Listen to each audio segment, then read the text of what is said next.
Hello everyone, আসসালামু আলাইকুম।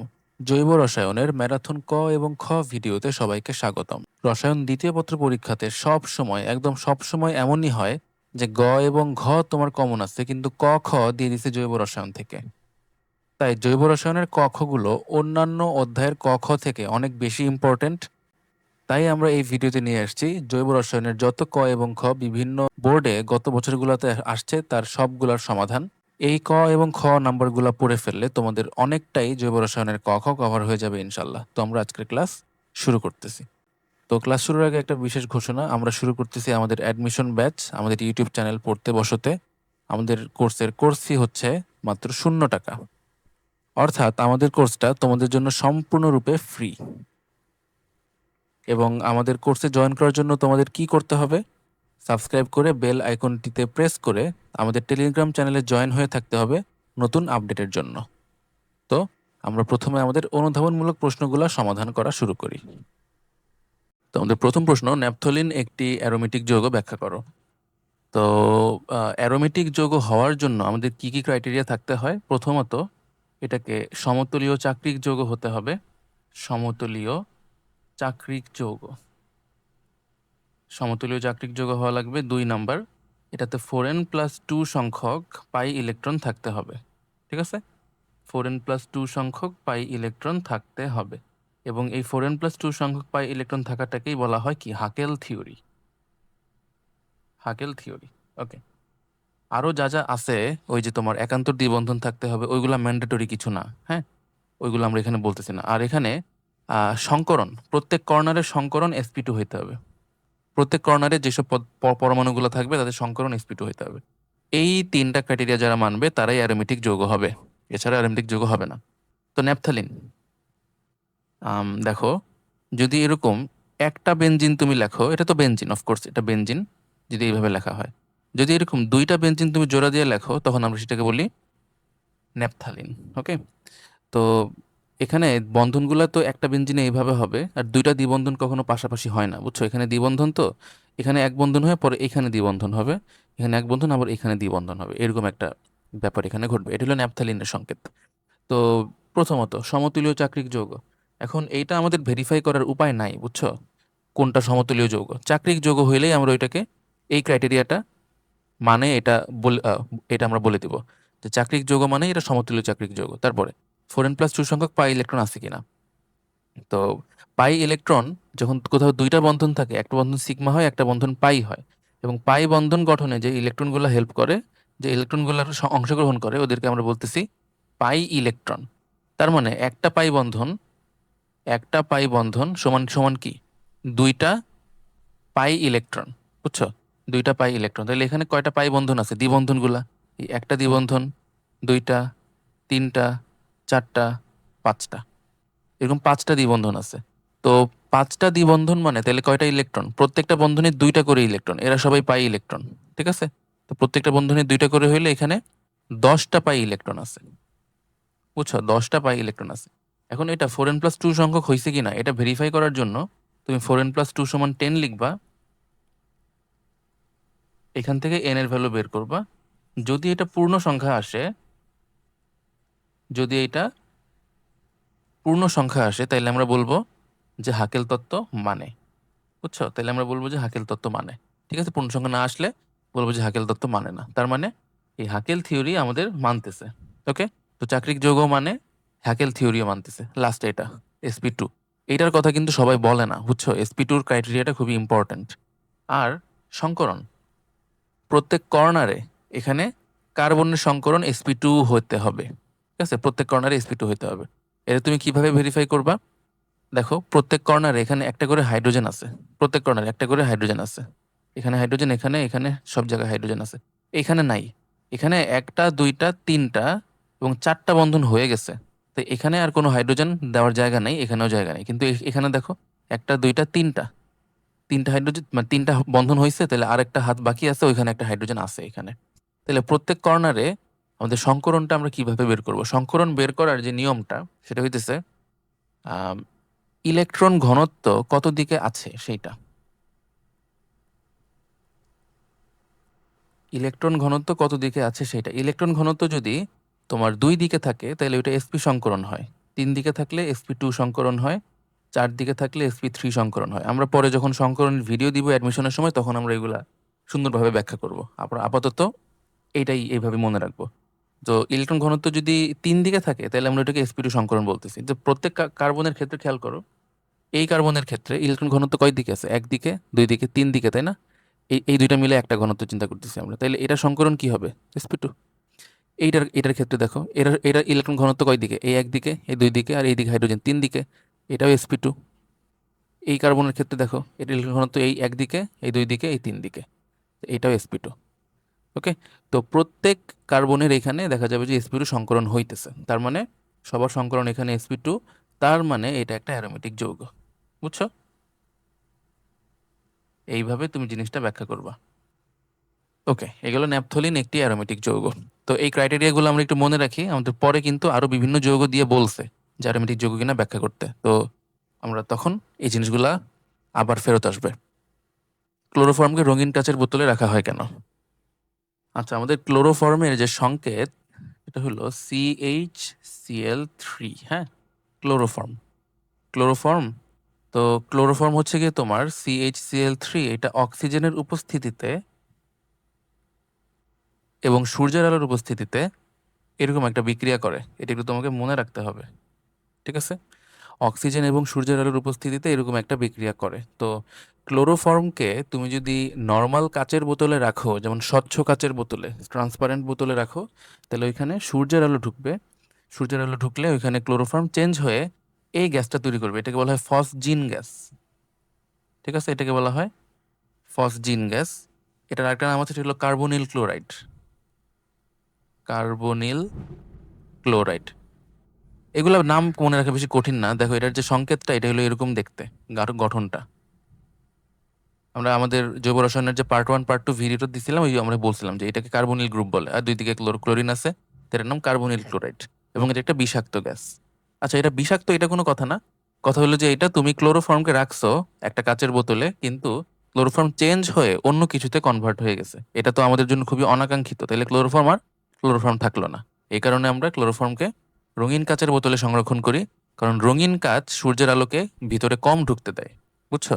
রঙিন কাচ সূর্যের আলোকে কম ঢুকতে দেয় কম্পেয়ার টু স্বচ্ছ যদি কাচের বোতল থাকে, মানে ট্রান্সপারেন্ট কাচের বোতলের তুলনায়। এবং এই প্রশ্নটা কিন্তু বেশ ইম্পর্টেন্ট একটা প্রশ্ন। আচ্ছা, রেসিমিক মিশ্রণ আলোক নিষ্ক্রিয়, আলোক সক্রিয়তা শূন্য ব্যাখ্যা করো। আচ্ছা, রেসিমিক মিশ্রণ জিনিসটা কি? রেসিমিক মিশ্রণ জিনিসটা হলো ডি ও এল সমানুর, এগুলো কিন্তু আমরা এই যে এই কোশ্চেনটার অ্যান্সার সরাসরি আমরা আমাদের পার্ট 1 পার্ট 2, আমাদের সম্ভবত পার্ট 2, হ্যাঁ পার্ট 2 ভিডিওতে সমানুতার পার্টটাতে বলা আছে। ওকে, আরো ডিটেলসে দেখানো আছে, তোমরা দেখতে পারো। তো ডি ও এল সমানুর সমমোলার মিশ্রণকে রেসিমিক মিশ্রণ বলে। সমমোলার মিশ্রণকে রেসিমিক মিশ্রণ বলে। এখন ডি সমাণু কি করে? আলোর তলকে ডান দিকে ঘুরে, এটাকে বলা হয় ডান ঘূর্ণি। আর এল সমাণুকে বলা হয় বাম ঘূর্ণি। ঠিক আছে, বাম ঘূর্ণি। তাইলে দুইটা আলোর তলকে দুইটা ভিন্ন দিকে ঘুরানোর চেষ্টা করে। যেমন আমরা যদি একটা উদাহরণ দিয়ে দেখাই, এখানে OH, এখানে H, এইখানে ধরো NH2 আছে, এটা একটা সমাণু। আমরা এখানে যদি দর্পণ রাখি, তাইলে এখানে এরকম একটা যৌগ তৈরি হবে সি, OH টা এদিকে চলে আসবে, তাই না? এখানে H আর এইখানে NH2। ঠিক আছে, এখন কোনটা আলোর তলকে কোন দিকে ঘোরাবে? আমরা বলছিলাম আমরা COOH থেকে OH যেদিকে আছে সেই দিকে ঘোরাবো, এইভাবে ঘোরাবো। আর এটা COOH থেকে কোন দিকে ঘোরাবো? এই OH টা যেদিকে আছে এইদিকে ঘোরাবো। তাহলে এইটা আলোর তলকে ঘড়িকাঁটার দিকে ঘুরাইতেছে, এইটা ডি সমাণু, এটা হলো এল সমাণু। তো ডি সমাণু আলোর তলকে যেদিকে ঘুরায়, এল সমাণু আলোর তলকে তার বিপরীত দিকে ঘুরায়। তাই দুইটাকে তুমি যদি সমমোলার পরিমাণে মিশাও, তো দুইটা মিলে কোনো আপেক্ষিক আবর্তন থাকবে না। ডি সমাণুর আপেক্ষিক আবর্তন যত হবে, যদি প্লাস থিটা হয়, এর আপেক্ষিক আবর্তন মাইনাস থিটা হবে। তো দুইটা মিলে আপেক্ষিক আবর্তন plus theta minus theta equal to 0 হয়ে যাবে। হ্যাঁ, তাই এই হলো আপেক্ষিক আবর্তন 0। তো এই কারণে রেসিমিক মিশ্রণ আলোক নিষ্ক্রিয় হয়, কারণ এমন দুইটা পদার্থ মেশানো হয়েছে যে দুইটা পদার্থ আলোর তলকে সম মানে কিন্তু বিপরীত দিকে আবর্তন করে, তাই আলো কোনো দিকেই বাঁকবে না। কার্বনিল মূলক কিভাবে মিথেলিন মূলকে পরিণত করা যায়? এটা বেশ ইম্পর্টেন্ট একটা প্রশ্ন। এটা কিন্তু গতেও আসছে, হ্যাঁ, গতেও আসছে। কার্বনিল মূলক হচ্ছে তোমার এই মূলকটা, এটাকে কার্বনিল গ্রুপ বলে। আর মিথিলিন, মিথিলিন হলো এই গ্রুপটা CH2, ঠিক আছে? মিথিলিন হইতেছে CH2 গ্রুপটা। ওকে। আম, তো কার্বনিল মূলককে মিথিলিন মূলকে পরিণত করা যায় ক্লিমেনসন বিজারণের মাধ্যমে। ঠিক আছে, খুব ইম্পর্টেন্ট পয়েন্ট এটা, ক্লিমেনসন বিজারণের মাধ্যমে। এবং এই ক্লিমেনসন বিজারণের মাধ্যমেই কিন্তু আমরা কিটোন থেকে অ্যালকেন প্রস্তুত করতে পারি। এটার মাধ্যমে আমরা কিটোন থেকে অ্যালকেন প্রস্তুত করতে পারি।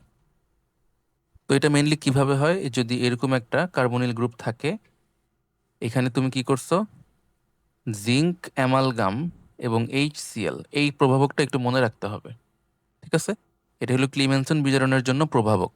ঠিক আছে, ক্লিমেনসন বিজারণের জন্য এটা প্রভাবক। তো এই দুইটা মিশাইলে এদের বিক্রিয়া থেকে এরকম জায়মান হাইড্রোজেন তৈরি হয়। বুঝছো, জায়মান হাইড্রোজেন তৈরি হয়, 4টা জায়মান হাইড্রোজেন তৈরি হয়। এই 4টা জায়মান হাইড্রোজেন কি করে, এখানে যে অক্সিজেন আছে এই 2টা অক্সিজেনকে সরায় ফেলে।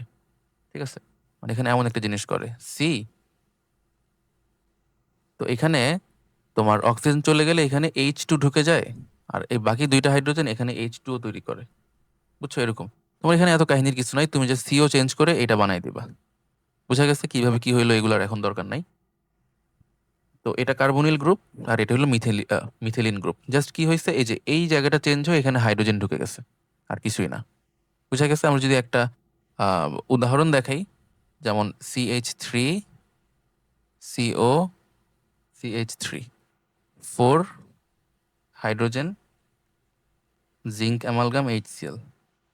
জিঙ্ক অ্যামালগাম HCl, এটা মনে রাখতে হবে তোমাকে। তো এখানে যে এই জায়গাটা আছে, এই জায়গাটা চেঞ্জ হয়ে একদম জাস্ট ওইখানে কি হয়ে যাবে, CH2 হয়ে যাবে, আর কোনো চেঞ্জ নাই। তো CH2, CH3, CH3, এই যে এই জায়গাটা চেঞ্জ হয়ে এখানে জাস্ট H2 হয়ে যাবে। বুঝছো, আর H2O, এইটাই। তো এই বিক্রিয়ার মাধ্যমে কিন্তু আমরা কি বানাইলাম, প্রোপানন থেকে আমরা প্রোপেন তৈরি করছি। ওকে। এবং এটা কিন্তু নাম্বারেও আসতে পারে, নাম্বারেও লাগতে পারে। ওকে, তো এটা কিন্তু বেশি ইম্পর্ট্যান্ট। তারপর আসো এটাতে, অ্যানিলিন ও মিথাইল অ্যামিনের মধ্যে কোনটি বেশি ক্ষারকীয়? এই প্রশ্নটা বেশ ইম্পর্ট্যান্ট, হ্যাঁ। অ্যানিলিন এবং মিথাইল অ্যামিনের মধ্যে কোনটি বেশি ক্ষারকীয়? ক্ষারকীয়তা আমরা এখানে বুঝবো কিভাবে, লোন পেয়ার দান করার যে ব্যাপারটা সেখান থেকে, যে যত দ্রুত লোন পেয়ার দিতে পারবে সে তত বেশি ক্ষারকীয়। ঠিক আছে, তো অ্যানিলিনের স্ট্রাকচারটা কিরকম, এই হলো বেনজিন, এর উপরে কি থাকে, একটা NH2 থাকে, এই হলো তোমার অ্যানিলিন, এর কাছে আছে লোন পেয়ার। তুমি যদি মিথাইল অ্যামিন বলো, মিথাইল অ্যামিন হলো যে মিথাইল গ্রুপ, এর সাথে একটা অ্যামিন গ্রুপ, এই হলো তোমার মিথাইল অ্যামিন। ঠিক আছে, তো এই দুইটার ক্ষেত্রে তুমি যদি বলতে চাও, তো দেখো, অ্যানিলিনের ক্ষেত্রে এই লোন পেয়ারটা সে দিতে চাবে না, কেননা এইটা দিয়ে সে এখানে রেজোনেন্সে অংশগ্রহণ করে। ঠিক আছে, এটা আমরা আমাদের জৈব যৌগের পার্ট 2 ভিডিওতে ব্যাখ্যা করছি যে রেজোনেন্সটা কিভাবে হয়। ওকে, তো এই যে যৌগটা আছে, এইখানের যে লোন পেয়ার, এই লোন পেয়ারটা রেজোনেন্সে অংশগ্রহণ করে, লোন পেয়ারটা রেজোনেন্সে অংশগ্রহণ করে, তাই সে লোন পেয়ার দিতে চাবে না সহজে। বুঝছো, লোন পেয়ার দিতে চাবে না, কারণ লোন পেয়ারটা এখানে কি অন্য একটা কাজে ব্যবহার হয়। কিন্তু এইখানে এইখানে লোন পেয়ারটা দিতে ওর কোনো সমস্যা নাই, কেননা এখানে কোনো রেজোনেন্স তো নাই। তার উপরে আবার এই যে অ্যালকাইল গ্রুপের কিন্তু প্লাস আই ইফেক্ট আছে, যার ফলে অ্যালকাইল গ্রুপ কিন্তু এই বরাবর ইলেকট্রন ঠেলতে থাকে সবসময়। অ্যালকাইল গ্রুপ যার সাথেই যুক্ত থাকুক না কেন, অ্যালকাইল গ্রুপ সবসময় যার সাথে যুক্ত ওর দিকে ইলেকট্রন ঠেলতে থাকে। তো যদি ইলেকট্রন ঠেলতে থাকে, তাইলে এই নাইট্রোজেনের কিন্তু ইলেকট্রন ঘনত্ব আরো বেড়ে গেল, তাহলে এই ইলেকট্রনটা দান করতে ওর কোনোই সমস্যা নাই। ঠিক আছে, তাহলে এইখানে CH3 গ্রুপের প্লাস আই ইফেক্টের কারণে NH2-র যে নাইট্রোজেনটা আছে, হ্যাঁ, NH2-র যে নাইট্রোজেনটা আছে, এইটার ইলেকট্রন ঘনত্ব বেড়ে যায়। ঠিক আছে, ইলেকট্রন ঘনত্ব বেড়ে যায়, এর ফলে ইলেকট্রন দান করে সহজে। ঠিক আছে, ইলেকট্রন দান করে সহজে। তো এই কারণে এই ইলেকট্রনটা ওর দিয়ে দিতে তেমন কোনো সমস্যা নাই, যার ফলে এটার ক্ষারকীয় ধর্ম এইটার চেয়ে অনেক অনেক অনেক বেশি। বুঝছো, অনেক অনেক অনেক বেশি। আচ্ছা, এইখানে আমরা একটা ক্রম দেখাইতেছি, এটা একটু খেয়াল রেখো। সেটা হচ্ছে কি, প্রথমত তোমার অ্যানিলিন, হ্যাঁ, এই হলো গিয়ে তোমার অ্যানিলিন। যত ধরনের অ্যামিন আছে তার মধ্যে এই অ্যানিলিনের ক্ষারধর্মিতা সবচেয়ে কম, বুঝছো? তার চেয়ে বেশি ক্ষারধর্মিতা হইতেছে অ্যামোনিয়ার। তার চেয়ে বেশি ক্ষারধর্মিতা হলো 3 ডিগ্রি অ্যামিনের, তার চেয়ে বেশি ক্ষারধর্মিতা 2 ডিগ্রি অ্যামিনের, তার চেয়ে বেশি ক্ষারধর্মিতা 1 ডিগ্রি অ্যামিনের। ও সরি, দাঁড়াও, ভুল লিখলাম। এখানে 1 ডিগ্রি, তারপর 2 ডিগ্রি, 3 ডিগ্রি, 1 ডিগ্রি, তারপর 2 ডিগ্রি। ঠিক আছে, ক্রমটা এরকম ভাবে হয়। তো এখানে জিনিসটা কিভাবে হয় আমি একটু ছোট্ট করে ব্যাখ্যা করে দিই। 3 ডিগ্রি অ্যামিন মানে এখানে নাইট্রোজেনের সাথে 3 দিক থেকে অ্যালকাইল গ্রুপ যুক্ত, এটা হলো 3 ডিগ্রি অ্যামিন। 1 ডিগ্রি অ্যামিন হলো এখানে নাইট্রোজেনের সাথে একদিকে অ্যালকাইল গ্রুপ আর বাকি 2 দিকে হাইড্রোজেন যুক্ত, এটা 1 ডিগ্রি অ্যামিন। আর 2 ডিগ্রি অ্যামিন মানে এখানে নাইট্রোজেনের সাথে 2 দিকে অ্যালকাইল গ্রুপ যুক্ত আর একদিকে হাইড্রোজেন, যত ডিগ্রি তত দিকে অ্যালকাইল গ্রুপ যুক্ত আর কি, বুঝছো? তাইলে চিন্তা করো, অ্যালকাইল গ্রুপ থাকলেই কি একটা প্লাস আই ইফেক্ট হবে, অ্যালকাইল গ্রুপ থাকলেই একটা প্লাস আই ইফেক্ট হবে। তো এখন 1 ডিগ্রি অ্যামিন যেমন ধরো যে তোমার এইটা, এটার জাস্ট একদিকে একটা অ্যালকাইল গ্রুপ আছে। তাই এই অ্যালকাইল গ্রুপের প্লাস আই ইফেক্টের কারণে এখানে এটার ক্ষারধর্মিতা মোটামুটি বেশি হবে, বুঝছো? ক্ষারধর্মিতা মোটামুটি বেশি হবে, এইটার চেয়ে 2 ডিগ্রিতে বেশি হবে, কারণ এটা 2 দিক থেকে ইলেকট্রন পাইতেছে। তাই এখানে ইলেকট্রন প্রদান করতে ওর আরও বেশি সহজ হবে। ঠিক আছে, তাইলে যত অ্যালকাইল গ্রুপ বাড়বে তত কিন্তু ইলেকট্রন প্রদান করার যে প্রবণতা সেটা বাড়তে থাকবে। কিন্তু সমস্যা হয় যখন এটা 3 ডিগ্রিতে চলে যায়, এই যে 3 ডিগ্রিতে যখন এসে পড়ে, তখন এখানে 3 দিক থেকে ইলেকট্রন পাই ঠিকই, কিন্তু এখানে 3 দিকে অ্যালকাইল গ্রুপ চলে আসার কারণে এখানে অনেক বেশি স্টেরিক বাধা চলে আসে। স্টেরিক বাধা মানে এখানে যদি এখন যে ইলেকট্রনটা নিবে সেইখানে আসলে সহজে প্রবেশ করতে পারবে না, কারণ এখানে বড় বড় অনেকগুলো গ্রুপ আছে, যার ফলে এখানে তোমার এরকম একটা ব্যাপার হয়। ওকে, যে এখানে তোমার অ্যালকাইল গ্রুপ এত বড় বড় 3টা গ্রুপ থাকার কারণে এখানে ক্ষারটা আসতে পারে না, যে ইলেকট্রনটা গ্রহণ করবে সে আসতে পারে না, যার কারণে এখানে এটার ক্ষারধর্মিতা আমরা ওদের সবার চেয়ে কম বলি। কিন্তু হওয়ার কথা ছিল কি, 1 ডিগ্রি চেয়ে 2 ডিগ্রির বেশি, তার চেয়ে বেশি 3 ডিগ্রি, আসলে না। তো 3 ডিগ্রিটা সবার চেয়ে কম হয়ে যায়, বুঝছো? তাই এই জায়গাটা এরকম 3 1 2। আর ওদের সবার চেয়ে নাইট্রোজেনের অ্যামোনিয়ার কম, কেননা অ্যামোনিয়ায় কোনো প্লাস আই ইফেক্টই নাই, এখানে জাস্ট ইলেকট্রন যেটা আছে ওইটাই ওর দিতে হবে। ঠিক আছে, এই কারণে ওদের সবার চেয়ে অ্যামোনিয়ার কম, আর অ্যামোনিয়ার চেয়েও এখানে কম, কেননা এখানে লোন পেয়ারটা সে রেজোনেন্সে অংশগ্রহণ করাইতেছে, এখানে লোন পেয়ার সে দিতেই যাবে না। ঠিক আছে, ওকে।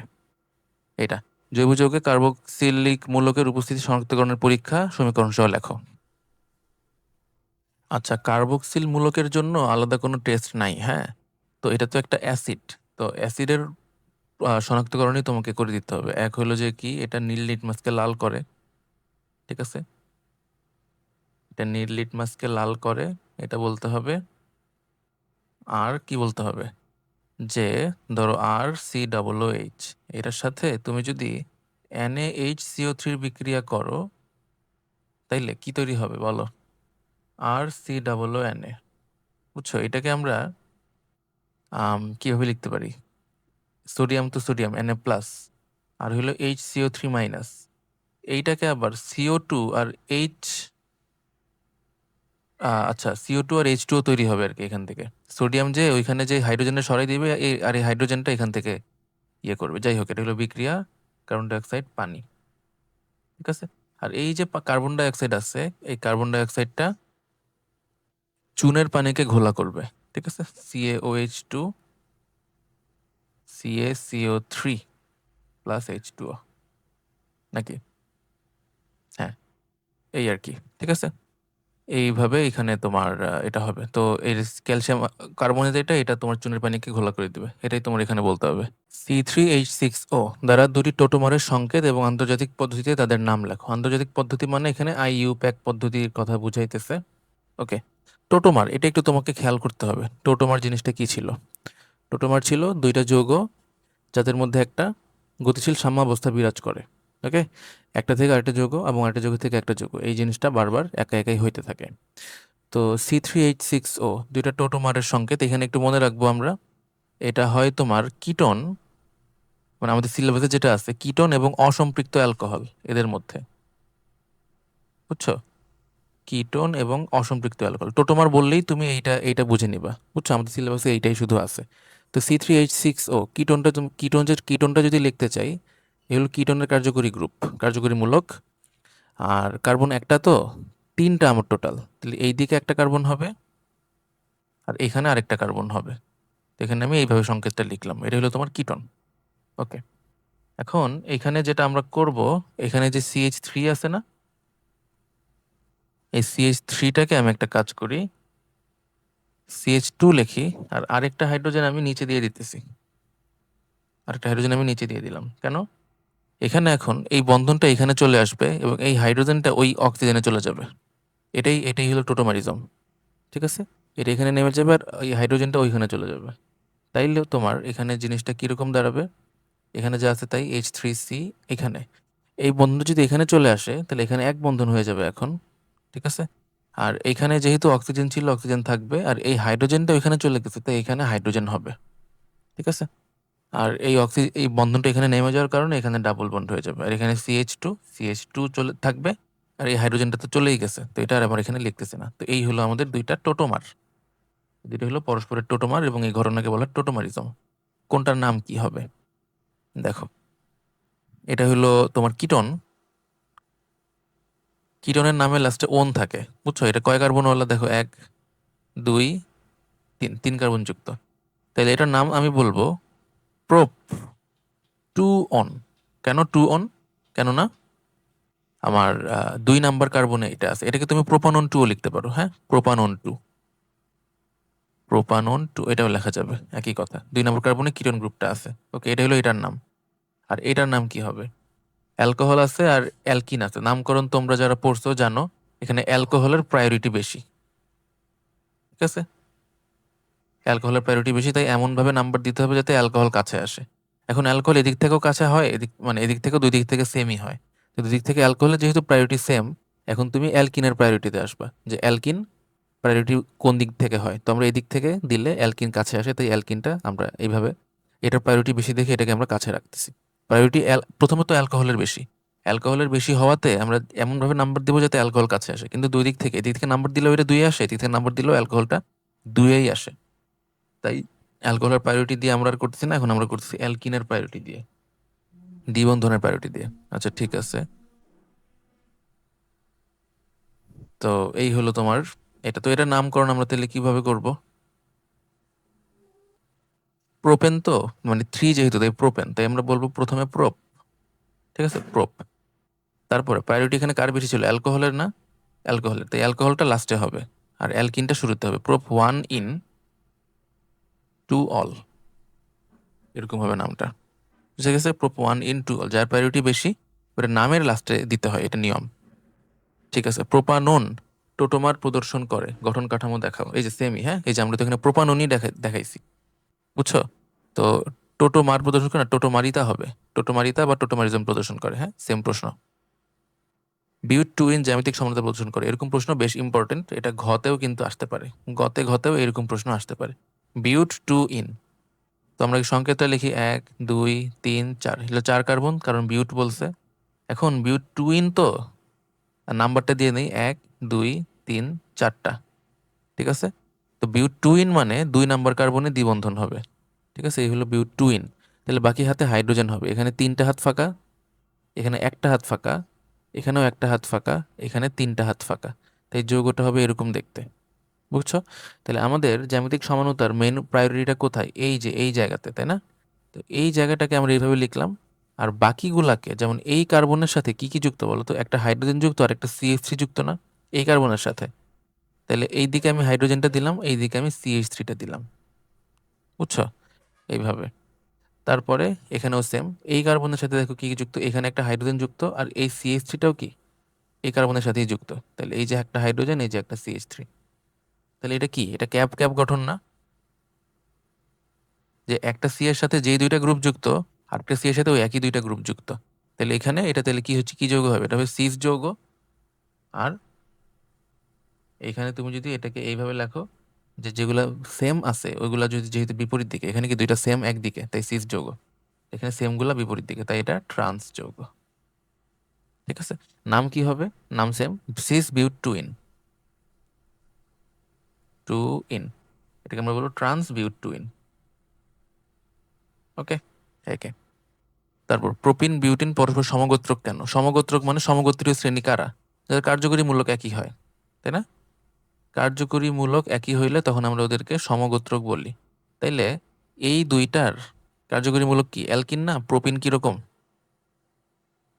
এই হলো তোমার প্রোপিন, আর বিউটিন এই হলো 4 কার্বন দিয়ে এইভাবে এইভাবে হবে। আমি সরাসরি লিখে ফেললাম, কিন্তু এই যে আমি এখানে এই যৌগটা যেভাবে লিখছি না, যে 4টা কার্বন দিব, একটা দ্বিবন্ধন দিব, তুমি এটা এইভাবে করতে পারো যদি করতে সমস্যা হয়।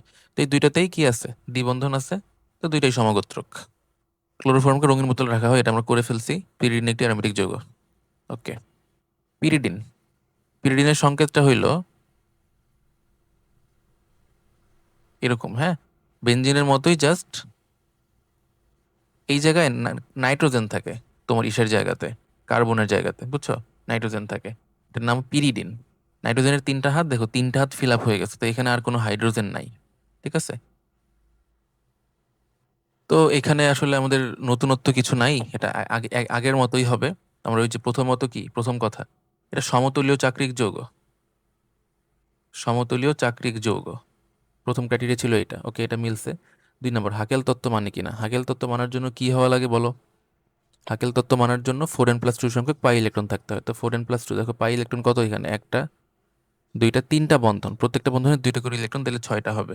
তাহলে 4n হবে 4, তাহলে n হবে 1। যেহেতু এটা পূর্ণ সংখ্যা, তার মানে হাকেল তত্ত্ব মানে। আমাদের সেকেন্ডটা দিলে মানতেছে। আমাদের থার্ড পয়েন্ট ছিল সংকরণ হবে sp2। তো এখানে কি সংকরণ sp2 হয়? সংকরণ আমি কি বলছিলাম?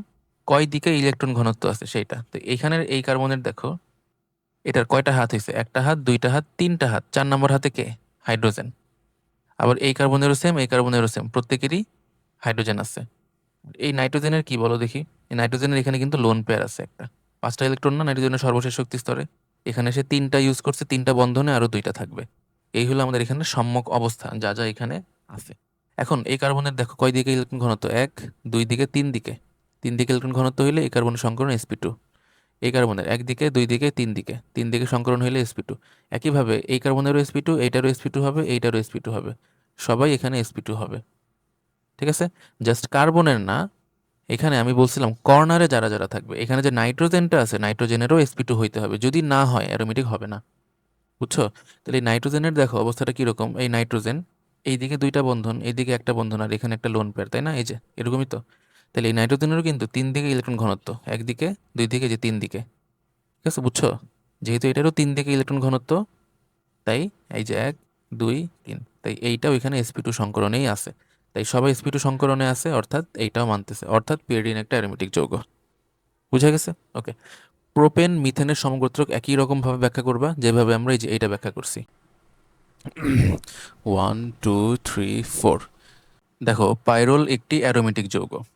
আচ্ছা, এইটা একটা ব্যতিক্রমী একটা উদাহরণ, বুঝছো? আমরা এখানে তোমাদের 2টা যৌগ দেখাইতেছি একই রকম, ফিউরান এবং পাইরোল। ফিউরান আর পাইরোল, যেটার স্ট্রাকচারও সিমিলার, ঘটনাও সিমিলার। আমরা ফার্স্টে ফিউরানটাকে ব্যাখ্যা করব। ওকে, ফিউরানটা হইতেছে এমন দেখতে একটা যৌগ। ঠিক আছে, এমন দেখতে একটা যৌগ। আর পাইরোল হলো তোমার জাস্ট এখানে নাইট্রোজেন, হ্যাঁ, এমন এমন একটা যৌগ। এটা ভুলা যাবে না, হ্যাঁ, কোনটাতে অক্সিজেন আর কোনটাতে নাইট্রোজেন, সব কাহিনী সেম, জাস্ট একটাতে অক্সিজেন, একটাতে নাইট্রোজেন। নাইট্রোজেন হওয়াতে এখানে আর কি 2টা হাত, তো আরেকটা হাতে একটা হাইড্রোজেন থাকে, তো এখানে NH থাকে আর কি। ওকে, পাইরোল এটা, আর এটা হলো ফিউরান। তো পাইরোল যেহেতু বলছে, আমরা পাইরোলের ব্যাখ্যাটা আগে দেই। তো দেখো, পাইরোলের ক্ষেত্রে বলছে অ্যারোমেটিক যৌগ। আমাদের প্রথম ক্রাইটেরিয়া কি ছিল? সমতুলীয় চাক্রিক যৌগ। এটা চাক্রিক যৌগ, হ্যাঁ, মানে 2। 2 নম্বর ছিল 4n+2 সংখ্যক পাই ইলেকট্রন আছে কিনা। তো 4n+2 আমরা কি লিখবো? এখানে কতগুলো পাই ইলেকট্রন আছে সেইটা। তাহলে এখানে এইটা একটা পাই বন্ধন, এখান থেকে 2টা ইলেকট্রন, এখান থেকে পাই বন্ধন, এখান থেকে 2টা ইলেকট্রন, 2টা 2টা কয়টা? 4টা হয়। তো 4, তাহলে n এর ভ্যালু এখান থেকে হাফ আসবে। বুঝছো? তার মানে কি, এটা পূর্ণ সংখ্যা আসতেছে না, অর্থাৎ হাকেল তত্ত্ব মানে না। কিন্তু এই পয়েন্টটা এইভাবে করলে ভুল হবে। বুঝছো? এটা এরকমভাবে হবে না, এটা এইভাবে করা যাবে না। কেন? এটাই আর কি এখানের ব্যতিক্রম। বুঝছো? এইটাই এখানের ব্যতিক্রম। ঠিক আছে, তো এখানে জিনিসটা কিভাবে করতে হবে দেখো। 4n+2, আমরা তোমাদের একটা কথা বলছিলাম আগের ভিডিওতে, আমাদের পার্ট 2 ভিডিওতে, সেটা হলো দ্বিবন্ধন, এক বন্ধন, লোন পেয়ার। এই সিকোয়েন্সটা তুমি যদি কোথাও দেখো তাহলে তুমি বুঝে নিবা ওইখানে রেজোন্যান্স হবে, বুঝছো? ওইখানে রেজোন্যান্স হবে এবং রেজোন্যান্সে যে লোন পেয়ারটা আসতেছে ওই লোন পেয়ারকে কিন্তু আমরা পাই ইলেকট্রন হিসেবে ট্রিট করব। এটা তুমি ধরে নাও, বুঝছো? এটা তুমি মনে রাখো যে রেজোন্যান্সে যেই ইলেকট্রনগুলো আসবে ওদেরকে আমরা পাই ইলেকট্রন হিসেবে ট্রিট করব। তাহলে এইখানে নাইট্রোজেনের কাছে এখানে লোন পেয়ার ইলেকট্রন আছে। তাহলে এখানে ব্যাপারটা কি দাঁড়াইলো দেখো তো, এই যে দ্বিবন্ধন, এই যে এক বন্ধন, এই যে লোন পেয়ার, তার মানে কি এই সিকোয়েন্সটা এখানে আছে, তার মানে কি এখানে আমার রেজোন্যান্স হবে। রেজোন্যান্স হওয়ার মানে এখানের যে পাই এই যে ইলেকট্রনগুলো আছে এগুলো রেজোন্যান্সে অংশগ্রহণ করার মানে এগুলাকে তুমি পাই ইলেকট্রন হিসেবে ট্রিট করবা। তাহলে এইখান থেকে দুইটা, এই বন্ধন থেকে দুইটা, এই বন্ধন থেকে দুইটা, আর এইখান থেকে আরও দুইটা, টোটাল 4n+2 = 6 হয়ে যাইতেছে। এইটাই আর কি এখানের একটা টুইস্ট, বুঝছো? এখান থেকে তুমি 4n = 4 হইলে n এর ভ্যালু 1 পাবা, অর্থাৎ এটা হাকেল তত্ত্ব মানে। কথা বুঝছো? এটা খুবই ইম্পর্টেন্ট একটা উদাহরণ কিন্তু, হ্যাঁ। তারপর 3 নাম্বার ছিল আমাদের সংকরণগুলো sp2 হওয়া লাগবে। তো সংকরণ কি এখানে সবার sp2 আছে?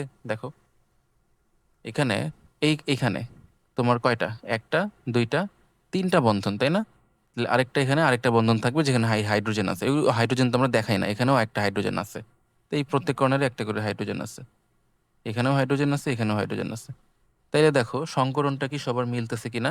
এই কার্বনের দেখো এই একদিকে বন্ধন, দুই দিকে বন্ধন, এই তিন দিকে বন্ধন হইলে আমরা কি বলবো, এটাকে sp2। এটাও সেম, এই 1 2 3 sp2। এটারও কি একদিকে দুই দিকে তিন দিকে sp2, এটারও একদিকে দুই দিকে তিন দিকে sp2। তো প্রত্যেক কর্নারে sp2 হইছে, খালি এই জায়গাটা চেক করা বাকি আছে। এখানের অবস্থাটা কিরকম, এরকম কিন্তু, হ্যাঁ। তাইলে এখানে এই যে ইলেকট্রনটা এটা কিন্তু রেজোন্যান্সে চলে গেছে, এটা এখানে আর নাই, বুঝছো? এটাকে তুমি আর ধরতে পারবা না। তাইলে এটা বাদে একটা, দুইটা, তিনটা, অর্থাৎ sp2 হয়। তার মানে প্রত্যেক কর্নারে sp2 সংকরণ হইতেছে, তার মানে এটা sp2, অর্থাৎ সংকরণের ক্রাইটেরিয়াটাও মানতেছে, অর্থাৎ পাইরোল একটা অ্যারোমেটিক যৌগ। এটাকে আমরা এইভাবে ব্যাখ্যা করব, বুঝছো? আচ্ছা, তো আমি স্ট্রাকচারটা এখানে একটু ফ্রেশভাবে লিখে দিতেছি, তোমরা যারা স্লাইডটা পড়বা তোমাদের যাতে স্ট্রাকচারটা বুঝতে সমস্যা না হয়। ওকে, দিস ইজ পাইরোল, বুঝছো? এই হচ্ছে গিয়ে পাইরোল। আচ্ছা, ফিউরনের ক্ষেত্রে কিরকম? একই কাহিনী বলতে এখানে লোন পেয়ার আছে, এখানে লোন পেয়ার আছে। তো এখানে ওই যে দ্বিবন্ধন, এক বন্ধন, লোন পেয়ার, তাহলে এখানের এই দুইটা লোন পেয়ার, একটা লোন পেয়ার রেজোন্যান্সে চলে যাবে। তো প্রথম কথা এটা চাকরিক যৌগ, দ্বিতীয় কথা হলো 4n+2। পাই ইলেকট্রন কয়টা ধরবো? এখান থেকে দুইটা, এখান থেকে দুইটা, আর এখান থেকে দুইটা ধরতে হবে, তাহলে 6 হবে। একইভাবে n এর ভ্যালু 1 আসবে, অর্থাৎ হাকেল তত্ত্ব মানে। এবং 3 নাম্বার সংকরণ। সংকরণ প্রত্যেক এখানেও একই কথা, এই সব জায়গায় একটা করে হাইড্রোজেন আছে, হ্যাঁ। তাহলে এখানেও সংকরণ sp2, এখানেও sp2, এখানেও sp2, এখানেও sp2 হবে। আর এখানে দেখো একদিকে দুই দিকে বন্ধন, তিন দিকে বন্ধন, আর এটা তো আমরা ধরবো না কারণ এটা এটা রেজোনেন্সে চলে গেছে। তো তিন দিকে বন্ধন হইলে sp2 হবে, দ্যাটস ইট। তাই এই তিনটা ক্রাইটেরিয়া মানে, অর্থাৎ এটা অ্যারোমেটিক যৌগ হবে। বুঝা গেছে? ওকে। আচ্ছা, তোমাদের আরেকটা কথা একটু বলে রাখি, সেটা কি, আম, আমাদের তো এখানে ফিউরান পাইরোল বললাম, আমরা শুরুর দিকে একটা যৌগ দেখেছিলাম ন্যাপথালিন। শুরুর দিকে দেখেছিলাম ন্যাপথালিন, কোথায়? ন্যাপথালিন অ্যারোমেটিক যৌগ। এই যে এখানে আরেকটা যৌগ আমরা একটু বলে রাখতেছি, সেটা হলো অ্যানথ্রাসিন, বুঝছো? অ্যানথ্রাসিন, অ্যানথ্রাসিন, এটা এখনো আসে নাই, তুমি জেনে রাখো, এটা মানে রিলেভেন্ট ইনফরমেশন, তাই দিয়ে রাখতেছি। বেনজিন তো একটা এইভাবে থাকলে বেনজিন, যদি এরকম দুইটা থাকে তাহলে আমরা কি বলতেছিলাম? তাহলে আমরা বলতেছিলাম ন্যাপথালিন। যদি এরকম আরেকটা পার্ট চলে আসে তখন আমরা এটাকে অ্যানথ্রাসিন বলি, বুঝছো? তো এটার ক্ষেত্রে 4n+2 সমান 2 4 6 8 10 12 14, 14 ধরে তারপর আমরা এনের ভ্যালুটা বের করে তারপরে কাজ করি, ঠিক আছে? এবং এটাও অ্যারোমেটিক যৌগ, বুঝা গেছে? এটাও অ্যারোমেটিক যৌগ। আরেকটা কথা একটু বলে রাখি, 4n+2-তে যে এনের ভ্যালুটা, এই এনের ভ্যালুটা আসলে কি নির্দেশ করে? এই এনের ভ্যালুটা নির্দেশ করে চক্র সংখ্যা। দেখো বেনজিনে এনের ভ্যালু 1 আসবে, ন্যাপথালিনে কিন্তু এনের ভ্যালু আমার কত আসতেছে? 2 বের হয়েছে, এখানে দুইটা চক্র। অ্যানথ্রাসিনে এনের ভ্যালু তোমার 3 আসবে, তিনটা চক্র, বুঝা গেছে? এইভাবে আমরা কাজগুলা করি, ঠিক আছে? নেক্সট আসো, অ্যানিলিনের নাইট্রেশনে মেটা উৎপাদ পাওয়া যায় কেন? এটা ওই যে আমাদের, এটা আমরা অনেক ভালো করে বলছিলাম যে অ্যানিলিনের নাইট্রেশন করার সময় এটা একটা ব্যতিক্রমী জিনিস, যে এই হইলো তোমার অ্যানিলিন, এটাকে তুমি যখন নাইট্রেশন করবা গাঢ় নাইট্রেশন করলে এইখান থেকে এইচ, যেটা এইচ আছে আর এখানে যে NO3 আছে, এখানের এইচ এর সাথে এখানে NH2 এই লোন পেয়ারের একটা কাপঝাপ হয়ে যায়, আর এখানে এটা কি তৈরি করে? অ্যানিলিনিয়াম আয়ন তৈরি করে, NH3+। ঠিক আছে, এই লোন পেয়ারটা একটা H প্লাস আর কি H প্লাস হিসেবে গ্রহণ করে, এটা NO3 মাইনাস, H প্লাস হিসেবে গ্রহণ করে, এটা NO3 এটা এই আয়নটা তৈরি করে, এটাকে অ্যানিলিনিয়াম আয়ন বলে। এটা কিন্তু আমরা পার্ট 2 ভিডিওতে দেখাইছিলাম, আমাদের জৈব যৌগের যে পার্ট 2 ভিডিওটা আছে।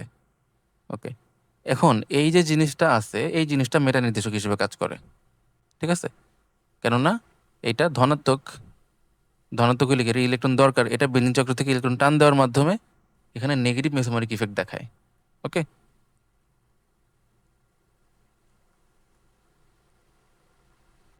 তো এটার সাথে এখন আমরা যখন আবার নাইট্রেশনটা করি, তখন আমাদের নাইট্রো গ্রুপটা মেটা অবস্থানে যেয়ে যুক্ত হইতে হয়। বুঝছো? এটাকে আমরা কিভাবে ভাঙাবো? OH আর NO2 বন্ধন হিসেবে আর কি। তো এখান থেকে ওই হাইড্রোজেনটা এই OH এর সাথে পানি তৈরি করবে। ঠিক আছে, তাহলে ওইখানে NH2টা রয়ে যাবে, আর এই NO2টা মেটা অবস্থানে ঢুকে যাবে।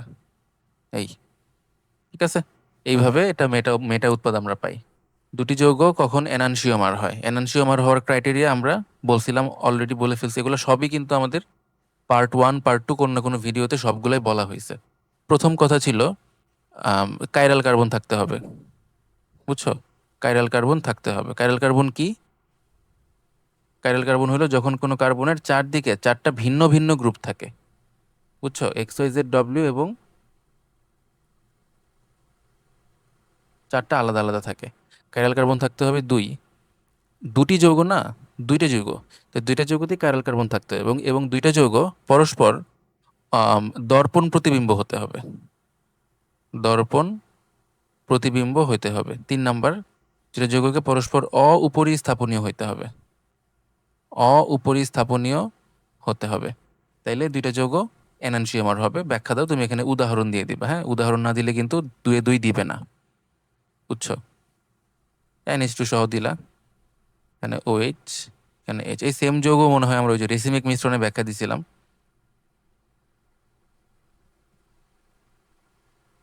এখানে OH হবে, এখানে H হবে, আর এখানে হবে NH2।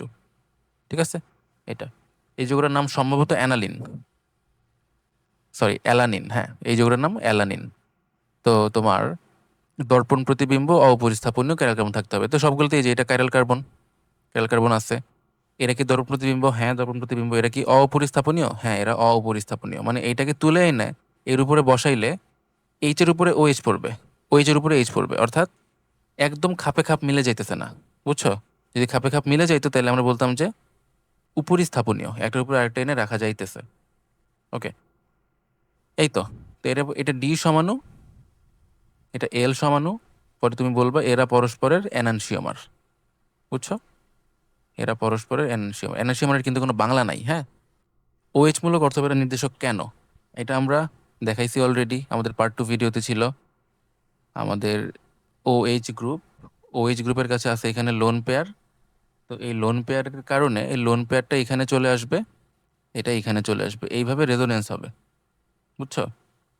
এইভাবে রেজোনেন্স হবে। তাহলে এখানে ইলেকট্রন চলে আসলো, এখানে হয়ে গেল ডাবল বন্ড, এখানে হয়ে গেল প্লাস, এখানে H। ওকে, এখন এখানে রেজোনেন্স হবে। বুঝছো? তো রেজোনেন্স আশা করি তোমরা পারো, যারা আর কি পার্ট 1 পার্ট 2 না দেখে এই নাম্বারের ভিডিওটা দেখতেছো। রেজোনেন্স ছাড়া এটা ব্যাখ্যা করা যাবে না।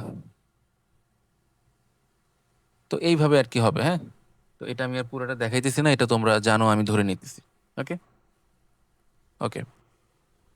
তো এইভাবে আমাদের অর্থ এবং প্যারা অবস্থানে দেখা যাবে যে ইলেকট্রন ঘনত্ব বাড়ছে, পরে আমরা যে এখানে রেজনিত চিত্রটা আঁকাবো ওইখানে আমরা দেখাই দিব। বুঝছো? এটা সব কিছুই জিনিসটা কিন্তু আমরা পার্ট 2 ভিডিওতে দেখাইছি। তো এখানে ওইখান থেকে বিস্তারিত তুমি দেখে নিবা। বুঝছো? এটা আমি আর এখানে আলাদাভাবে এক্সপ্লেন করতেছি না।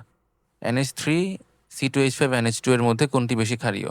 ওকে, এটা আমরা একটু আগে বলে ফেলছি। হ্যাঁ, NH3 হলো অ্যামোনিয়া, আর C2H5 NH2 এটা হলো 1 ডিগ্রি অ্যামিন। ওকে, 1 ডিগ্রি অ্যামিন। C2H5 NH2 এখানের থেকে লোন পেয়ার দিবে, আর অ্যামোনিয়া ওর এখান থেকে লোন পেয়ার দিবে। তাইলে এই যে এই গ্রুপটা আছে অ্যালকাইল গ্রুপ, এর আছে প্লাস আই ইফেক্ট, এটা এখানে ইলেকট্রন ঠেলতে থাকবে ঠেলতে থাকবে ঠেলতে থাকবে।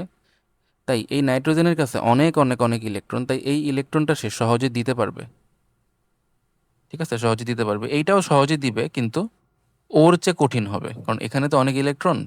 তাই ওর চেয়ে ও অনেক দ্রুত দিবে, ইলেকট্রন সহজে দিবে, তাই ক্ষারধর্মিতা এটার বেশি হবে। বুঝছো? ওকে, এটার নাম ইথাইল অ্যামিন। হ্যাঁ, এই যে এটা ইথাইল, এটা অ্যামিন। ঠিক আছে। ডাইমিথাইল ইথার ও ইথানল পরস্পরের কোন ধরনের সমাণু? আচ্ছা, ডাইমিথাইল ইথার দেখো, এই জিনিসটা কি, এই যে দুই দিকে দুইটা মিথাইল হবে। হ্যাঁ, আর এটা হলো ইথার। আর ইথানল CH3 CH2OH। ওকে, আচ্ছা। তাইলে দুইটারই কি বলতো গাঠনিক সংকেত, আণবিক সংকেতটা কি? C2H6O না? আণবিক সংকেতটা C2H6O। তো দুইটার আণবিক সংকেত একই, কিন্তু গাঠনিক সংকেতের ভিতরে কার্যকরী মূলক ভিন্ন। ওইগুলাকে আমরা বলি কার্যকরী মূলক সমাণু। কার্যকরী মূলক সমাণু, এটাও আমরা কিন্তু আমাদের পার্ট 2 ভিডিওতে দেখাইছি, এবং এই উদাহরণটাই আমরা দিছিলাম। বুঝছো, এই উদাহরণটাই আমরা দিছিলাম। AlCl3 একটি লুইস অ্যাসিড আছে, এটা তো এই চ্যাপ্টারের নাম, ব্যাখ্যা করব না। অ্যামোনিয়া অপেক্ষা অ্যানিলিন দুর্বল ক্ষারক কেন? তো ওই সেম কাহিনী, বুঝছো। অ্যামোনিয়াতে আর অ্যানিলিনে NH2। তো অ্যানিলিনের ক্ষেত্রে এই ইলেকট্রনটা রেজোনেন্সে অংশগ্রহণ করে, যার ফলে অ্যানিলিন এই ইলেকট্রনটা সহজে দিতে চাবে না, তাই এটার ক্ষারধর্মিতা অনেক কম, অ্যামোনিয়ার ক্ষারধর্মিতা তার চেয়ে বেশি হবে। ফর্মিক অ্যাসিড বিজারক ব্যাখ্যা করো। এটা একটা বেশ ইউনিক এবং ইম্পর্টেন্ট একটা প্রশ্ন। এটা খতেও, এটা সরি গতে বা ঘতেও কিন্তু এটা লাগতে পারে। বুঝছো, এটা গতে বা ঘতেও কিন্তু এটা আসতে পারে। তো ফর্মিক অ্যাসিড, এখানে আমি আরেকটা প্রশ্ন পরে দিতেছি, যে CHCHO, আচ্ছা ওয়েট, আমরা আগে এটা বলি যে ফর্মিক অ্যাসিড একটি বিজারক। এখানে আমরা আরেকটা প্রশ্ন পরে দেব, সেটা হলো, এটা হলো ফর্মিক অ্যাসিডের সংকেত। বুঝছো, এই যে যৌগে দুটি কার্যকরী মূলক বিদ্যমান। বুঝছো, দুটি কার্যকরী মূলক বিদ্যমান, এই আকৃতিতে প্রশ্নটা সরাসরি গতে বা ঘতেই আসতে পারে, কিন্তু দুইটা আসলে একই প্রশ্ন, ফর্মিক অ্যাসিড আর এই ব্যাপারটা। তার আগে খেয়াল করো, এই যে জিনিসটা আছে এটার স্ট্রাকচারটা কিরকম হবে? এটা এরকম না? এটা, হ্যাঁ, এটার স্ট্রাকচারটা হলো এরকম দেখতে, যেখানে এটা হলো তোমার অ্যাসিড গ্রুপ, আর এর সাথে আছে তোমার এখানে হাইড্রোজেন। তাহলে এখানে ভালো করে খেয়াল করে দেখবা, এই অংশটুকু কি বলতো? অ্যাসিড গ্রুপ, এটা অ্যাসিড গ্রুপ। আর ভালো করে দেখো, এই অংশটুকু কি বলতো? এটা কিন্তু একটা CHO গ্রুপ, অর্থাৎ এটা কিন্তু একটা অ্যালডিহাইড। বুঝছো, এটা একটা অ্যালডিহাইড। অ্যাসিড কখনো বিজারক হওয়ার কথা না, বুঝছো। অ্যাসিড আসলে বিজারক হওয়ার কথা না, অ্যালডিহাইড সমূহ নর্মালি বিজারক হয়, অ্যালডিহাইড সমূহ বিজারক হয়। তো এখানে মেইনলি অ্যাসিড বিজারক এইটা ব্যাখ্যা করা বলতে এটাই বুঝাইতেছে যে এটার ভিতরে অ্যালডিহাইড গ্রুপ আছে, এটা তুমি প্রমাণ করো। বুঝছো? তো অ্যালডিহাইড গ্রুপের যে পরীক্ষা, অ্যালডিহাইড গ্রুপের যে শনাক্তকারী পরীক্ষা, ওই শনাক্তকারী পরীক্ষা এই ফর্মিক অ্যাসিডও ওই পরীক্ষায় পাশ করে আর কি। ফর্মিক অ্যাসিড ওই সেম টেস্ট দেয়, সিমিলার রেজাল্ট দেয়। তো আমরা এখানে প্রথম একটা টেস্ট দেখাবো, এটা হলো টলেন বিকারকের সাথে পরীক্ষা। বুঝছো, টলেন বিকারকের সাথে, টলেন বিকারকের সাথে এটার যদি বিক্রিয়া করানো হয়, তাহলে তুমি বুঝতে পারবা যে এটা কিভাবে বিজারক হয়। বুঝছো, এই হলো গিয়ে তোমার HCOOH। ওকে, টলেন বিকারক, টলেন বিকারক জিনিসটা কি? টলেন বিকারক হলো এরকম একটা যৌগ, এটা একটা জটিল যৌগ, NH3 2OH। হ্যাঁ, এটার নাম হলো টলেন বিকারক, এই জিনিসটা টলেন বিকারক। তো এটার সাথে বিক্রিয়া করলে এটা কি তৈরি করে? বিক্রিয়া করলে এটা তৈরি করবে HCOONH4, এর সাথে সিলভার এর অধক্ষেপ এবং অ্যামোনিয়া গ্যাস। ঠিক আছে, তো টলেন বিকারকের সাথে অনলি অ্যালডিহাইডই বিক্রিয়া দেয়। বুঝছো, শুধুমাত্র অ্যালডিহাইডই বিক্রিয়া দেয়। তো যেহেতু টলেন বিকারকের সাথে অ্যাসিডও বিক্রিয়া দিতেছে, তার মানে টলেন বিকারকের সাথে অ্যাসিড বিক্রিয়া দেওয়ার মানে হলো অ্যাসিডের ভিতরেও অ্যালডিহাইড গ্রুপটা আছে। ঠিক আছে? তো এইটারও উত্তর যে দুইটি কার্যকরী মূলক আমরা অ্যালডিহাইডের প্রমাণটা করে ফেলছি, যে এর ভিতরে অ্যালডিহাইড গ্রুপও আছে। আর এখানে বিজারক কিভাবে তুমি প্রমাণ পাইলা? এখানে সিলভারের জারণ সংখ্যা কত? মুক্ত সিলভার, তাই 0। আর এখানে সিলভারের জারণ সংখ্যা কত দেখো, এটা প্লাস আর OH মাইনাস, বুঝছো? আর অ্যামোনিয়া তো টোটালি 0, তাই না? তাই এই প্লাসটা আসলে এই প্লাসটা সিলভারের উপরে প্লাস আছে +1, যেটা এখানে প্লাস হিসেবে দেখা যাইতেছে। তো সিলভারটা +1 থেকে কিসে পরিণত হয়েছে দেখো তো? 0তে পরিণত হয়েছে না? অর্থাৎ কি, জারণ সংখ্যা কমে গেছে। জারণ সংখ্যা কমার মানে কি? বিজারণ হয়েছে। এটাকে বিজারণ কে করলো? এরা কার সাথে বিক্রিয়া করছে? এইটা, তাই এটা বিজারক। কথা বুঝছো না? এটা বিজারণ হয়েছে, তাই এটা বিক্রিয়া কার সাথে হয়েছে? এর সাথে হয়েছে। এটাই এখানে বিজারক হিসেবে কাজ করতেছে। এই একটা পরীক্ষাই এনাফ এটা বলার জন্য। আমরা তাও আরেকটা পরীক্ষা বলতেছি, যেটাকে বলা হয় ফেলিং দ্রবণ পরীক্ষা। ফেলিং দ্রবণ, যারা 2টা মনে রাখতে পারো 2টা মনে রাখবা। ওকে, এই জিনিসগুলো আমরা আমাদের পার্ট 3 ভিডিওতে দিতে চাইতেছিলাম, কিন্তু পার্ট 3 ভিডিওটা আপাতত আর আসতেছে না। হ্যাঁ, তো ফেলিং দ্রবণের ক্ষেত্রে HCOOH, ফেলিং দ্রবণ হলো তোমার কপার হাইড্রোক্সাইড এর সাথে NaOH এর যে মিশ্রণ। হ্যাঁ, এটাকে আমরা ফেলিং দ্রবণ বলতেছি। ওকে, তো এখানে কি তৈরি হয়? এখানে তৈরি হয় HCOONA, Cu2O এবং H2O। এখানে একটা লাল কালার একটা পদক্ষেপ পড়ে, বুঝছো? ওকে, তো এই লাল পদক্ষেপ থেকে তুমি বুঝতে পারো যে এখানে অ্যালডিহাইড গ্রুপ আছে। বুঝা গেছে? এবং এখানেও আমরা এটাকে বিজারক হিসেবে দেখতে পারি। কিভাবে? এখানে কপারের জারণ সংখ্যা কত? এখানে কি OH-1 না? তাহলে এটা কি +2 হবে? কারণ, ঠিক আছে, বুঝছো তো? আর এখানে এটা হলো তোমার -2, তাহলে এটা +1, কারণ এই পুরোটা মিলে +2 হয়েছে, আর এটা -2 মিলে 0 করতেছে আর কি। তাহলে কপারের জারণ সংখ্যা কি কমে গেছে কিনা বলো? কপারের জারণ সংখ্যা কমে গেছে। এখান থেকে এখানে বিজারণ হয়েছে। তো বিজারণ কে করলো? এই হলো সেই বিজারক। বুঝা গেছে? ওকে, আরেকটা ব্যাপার, এটাকে সিলভার দর্পণ বলে। এটা এমসিকিউতেও কিন্তু কাজে লাগবে। কাজে লাগবে যে সিলভার দর্পণ কোন পরীক্ষায় পাওয়া যায়। সিলভার দর্পণ তৈরি হয় টলেন বিকারকের সাথে অ্যালডিহাইডের বিক্রিয়ার ক্ষেত্রে। বুঝছো? অ্যালডিহাইড প্লাস টলেন্স রিয়েজেন্ট, তখন তুমি সিলভার দর্পণ পাবা বা সিলভার পদক্ষেপ পাবা। ঠিক আছে, এটা খুবই ইম্পর্টেন্ট একটা পয়েন্ট, কিন্তু এটা অ্যালডিহাইড ছাড়া আর কেউ দিবে না। বুঝা গেছে? তো এই হলো গিয়ে আমার ফর্মিক অ্যাসিড একটা বিজারক, এটার প্রমাণ, এবং ফর্মিক অ্যাসিডের ভিতরে এই অ্যাসিডের ভিতরে যে অ্যালডিহাইড গ্রুপটাও আছে তারও প্রমাণ। বুঝছো? ঠিক আছে, আর 2টি কার্যকরী মূলক বললাম তো আমরা, তাইলে আরেকটা কার্যকরী মূলক, আমরা তো এখানে খালি অ্যালডিহাইডের প্রমাণটা দেখাইছি, এটার ভিতরে অ্যাসিড গ্রুপটা আছে, এটা প্রমাণ করা বেশি কিছু না। এই যে এটার সাথে তুমি যদি NaOH এর বিক্রিয়া ঘটাও, তাহলে এটা অ্যাসিড ক্ষারের মতো একটা বিক্রিয়া করবে।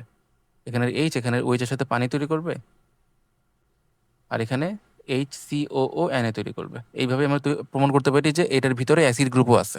ঠিক আছে, তবে আমাদের এটার অ্যান্সার আসলে জাস্ট এই 2টা বিক্রিয়া, তুমি একটা বিক্রিয়া দিয়ে ব্যাখ্যা দিলেও হবে। বুঝছো? প্রোপানন টোটোমার প্রদর্শন করে, গঠন কাঠামো দেখাও। আচ্ছা, এই প্রশ্নটা আমরা বেশ কয়েকবার পাইতেছি কিন্তু। হ্যাঁ, এটা খেয়াল রেখো। ওকে, এটা কিন্তু আমরা এর আগে দেখাই ফেলছি কিভাবে টোটোমারিতে প্রদর্শন করে। বিউট টুইন জ্যামিতিক সমান্তরাল প্রদর্শন করবে কিনা এটাও আমরা দেখাই ফেলছি। ক্লোরোফর্মকে রঙিন বোতল রাখাও, এটাও দেখাই ফেলছি। বেনজিন ইথাইনের পলিমার, এটা আমরা পার্ট 2 ভিডিওতে দেখাইছিলাম। ইথাইন C2H2, এর গাঠনিক সংকেত এরকম। বুঝছো? ইথাইন। তো এই ইথাইনের সাথে আমরা কি মিশাই? কিছুই মিশাই না। আমরা ইথাইনকে হচ্ছে 400 ডিগ্রি সেলসিয়াস তাপমাত্রায় লোহিত তপ্ত আয়রন এর ভিতর দিয়ে চালনা করলে দেখা যায় যে এটা বেনজিনে পরিণত হয়েছে। ঠিক আছে, তো এখানে 3 অণু লাগে। এটা যেহেতু এটা C2H2, তাই 3 আর এখানে 2টা করে, তাইলে এখানে C6H6টা ব্যালেন্স হয়। বুঝছো? এটা পলিমারকরণ আমরা কেন বলতেছি? কারণ এই জিনিসটা এখানে উচ্চ তাপমাত্রা এবং প্রভাবক ব্যবহার করা হয়েছে। ঠিক আছে, তো এই কারণে এটাকে পলিমারকরণের মতো মনে হয়। বুঝা গেছে যে 3টা অণু পরস্পর যুক্ত হয়ে একদম পলিমার টাইপের গঠন করছে। ঠিক আছে? তো এটা একটা খুবই ইম্পর্টেন্ট টপিক কিন্তু, হ্যাঁ? এটা একটা খুবই ইম্পর্টেন্ট ব্যাপার যে বেনজিন কিন্তু একটা পলিমার আসলে।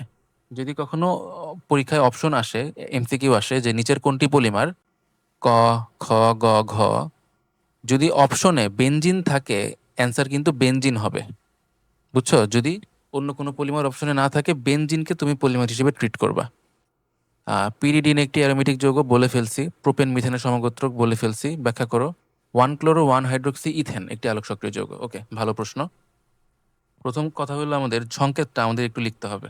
ইথেন লেখা, এখানে ইথেন হবে। ওকে, ইথেন মানে কার্বন এখানে কয়টা? 2টা কার্বন, একটা, 2টা দিলাম। ঠিক আছে, আমরা একটু হাতগুলো দেখায় রাখি। 1 ক্লোরো 1 হাইড্রোক্সি, এটা 1 নম্বর কার্বন, এটা ধরো 2 নম্বর কার্বন। তো 1 ক্লোরো, 1 নম্বরে ক্লোরো, আর 1 হাইড্রোক্সি, 1 নম্বরে আবার হাইড্রোক্সি, OH। ঠিক আছে, তো বাকি হাত সম্পর্কে কোনো কিছু বলা নাই, তো বাকি হাতে সব কি হবে? হাইড্রোজেন হবে, হাইড্রোজেন হবে, হাইড্রোজেন হবে। তো এই হইলো তোমার সংকেতটা। আমরা 1 আর 2 মুছে দিই, এটা এখানে আমাদের দরকার নেই। আচ্ছা, তো এই যৌগটার কথাই এখানে বলতেছে। তো এটা আলোক সক্রিয় যৌগ। আর আলোক সক্রিয় হওয়ার জন্য কি থাকা লাগে? কাইরাল কার্বন থাকতে হয়। তাহলে এইখানে একটা কাইরাল কার্বন আছে না? কেননা এই কার্বনের দেখো, এই দিকে এইচ একটা যৌগ, একটা অংশ, একটা মূলক। এইদিকে OH, এটা আরেকটা মূলক। এইদিকে Cl, এটা আরেকটা মূলক। আর এইদিকে এইটা আরেকটা মূলক, এই পুরাটা। এটা কিন্তু কাইরাল কার্বন না, কারণ এর 3 দিকে 3টা সেম মূলক আছে। বুঝছো? তো যেহেতু এখানে কাইরাল কার্বন আছে, তাই এটা তুমি বলবো আলোক সক্রিয় যৌগ। এটাই ব্যাখ্যা করবে এখানে, যে আমরা জানি কাইরাল কার্বন থাকলে আলোক সক্রিয় হয়। কাইরাল কার্বন কি, এগুলো সব কিছু ব্যাখ্যা করবো। যে যদি কোনো কার্বনের 4 দিকে 4টা ভিন্ন মূলক থাকে, তাহলে আমরা তাকে কাইরাল কার্বন বলবো। তো এইভাবে আমরা বলতে পারি যে এটা একটা আলোক সক্রিয় যৌগ, যেহেতু কাইরাল কার্বন আছে।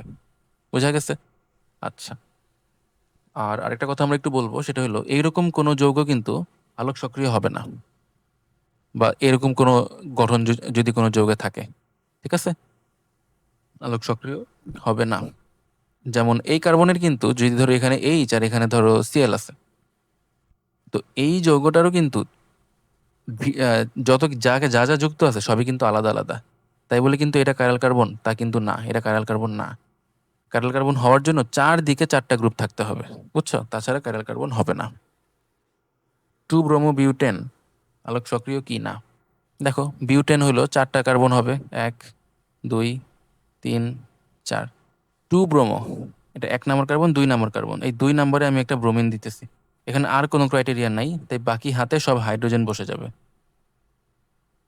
Hydrogen, hydrogen, hydrogen.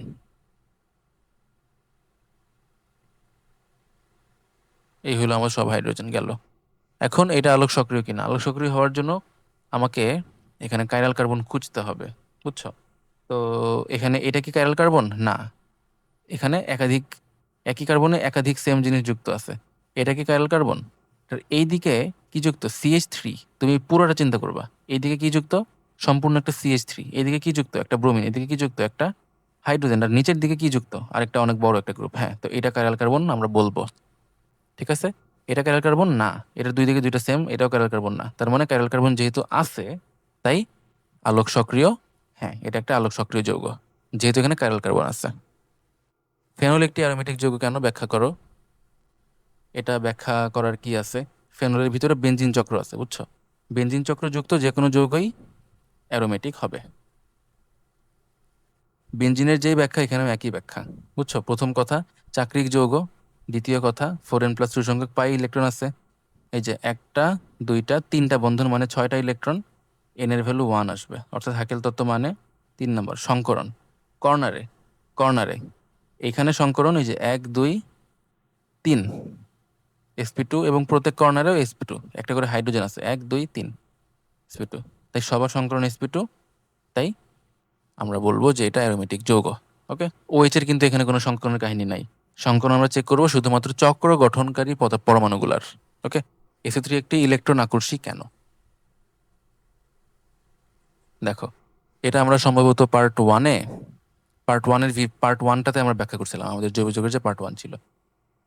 SO3 স্ট্রাকচারটা হলো গিয়ে তোমার এইরকম। এখন এখানে যেটা হয়, এই অক্সিজেন ইলেকট্রন টান দেয়, বুঝছো? ইলেকট্রন টান দিলে কীরকম অবস্থা হবে বলো দেখি। এই জায়গায় এরকম এরকম একটা অবস্থা হবে, তাই না? এখন এই জিনিসটা যে হইছে, এটা এখন আবার এখানে রেজোনেন্স শুরু করবে, এটা এখানে চলে আসবে, আবার এটা ওইখানে চলে যাবে, বুঝছো? এইসব চেঞ্জ এখানে ঘটবে। তো এইসব ঘটলে তাহলে তোমার অক্সিজেন তাহলে এইখানে হবে, তো এখানে কিন্তু আবার ডাবল বন্ড চলে আসলো, ঠিক আছে? আর এখানে এই যে এখানে মাইনাস আর এখানে আবারও প্লাস। তারপরে ঠিক আছে, তারপরে কি হবে যে আম, এটা আবার এখানে চলে আসলে এটা এখান থেকে টান দিবে, বুঝছো?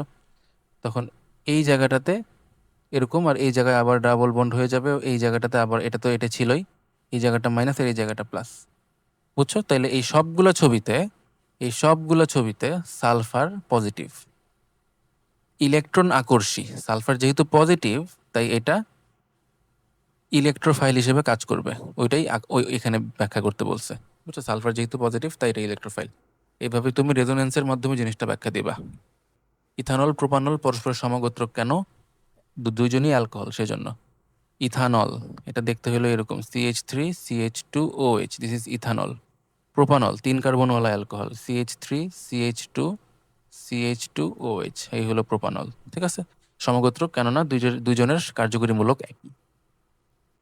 প্রোপানন টোটোমারিতা প্রদর্শন করে, সেম প্রশ্ন। এতের মধ্যে কোনটি অধিক অম্লীয় কেন? খুবই ইম্পর্টেন্ট প্রশ্ন এটা, ঠিক আছে? খুবই ইম্পর্টেন্ট, এটা এমসিকিউতেও আসে অনেক, বুঝছো? এমসিকিউতেও আসে। দেখো এখানে আমরা 3টা যৌগ নিয়ে ব্যাখ্যা দিব, 3টা যৌগ নিয়ে ব্যাখ্যা দিব। প্রথমত হইল CH3COOH, এটা একটা যৌগ।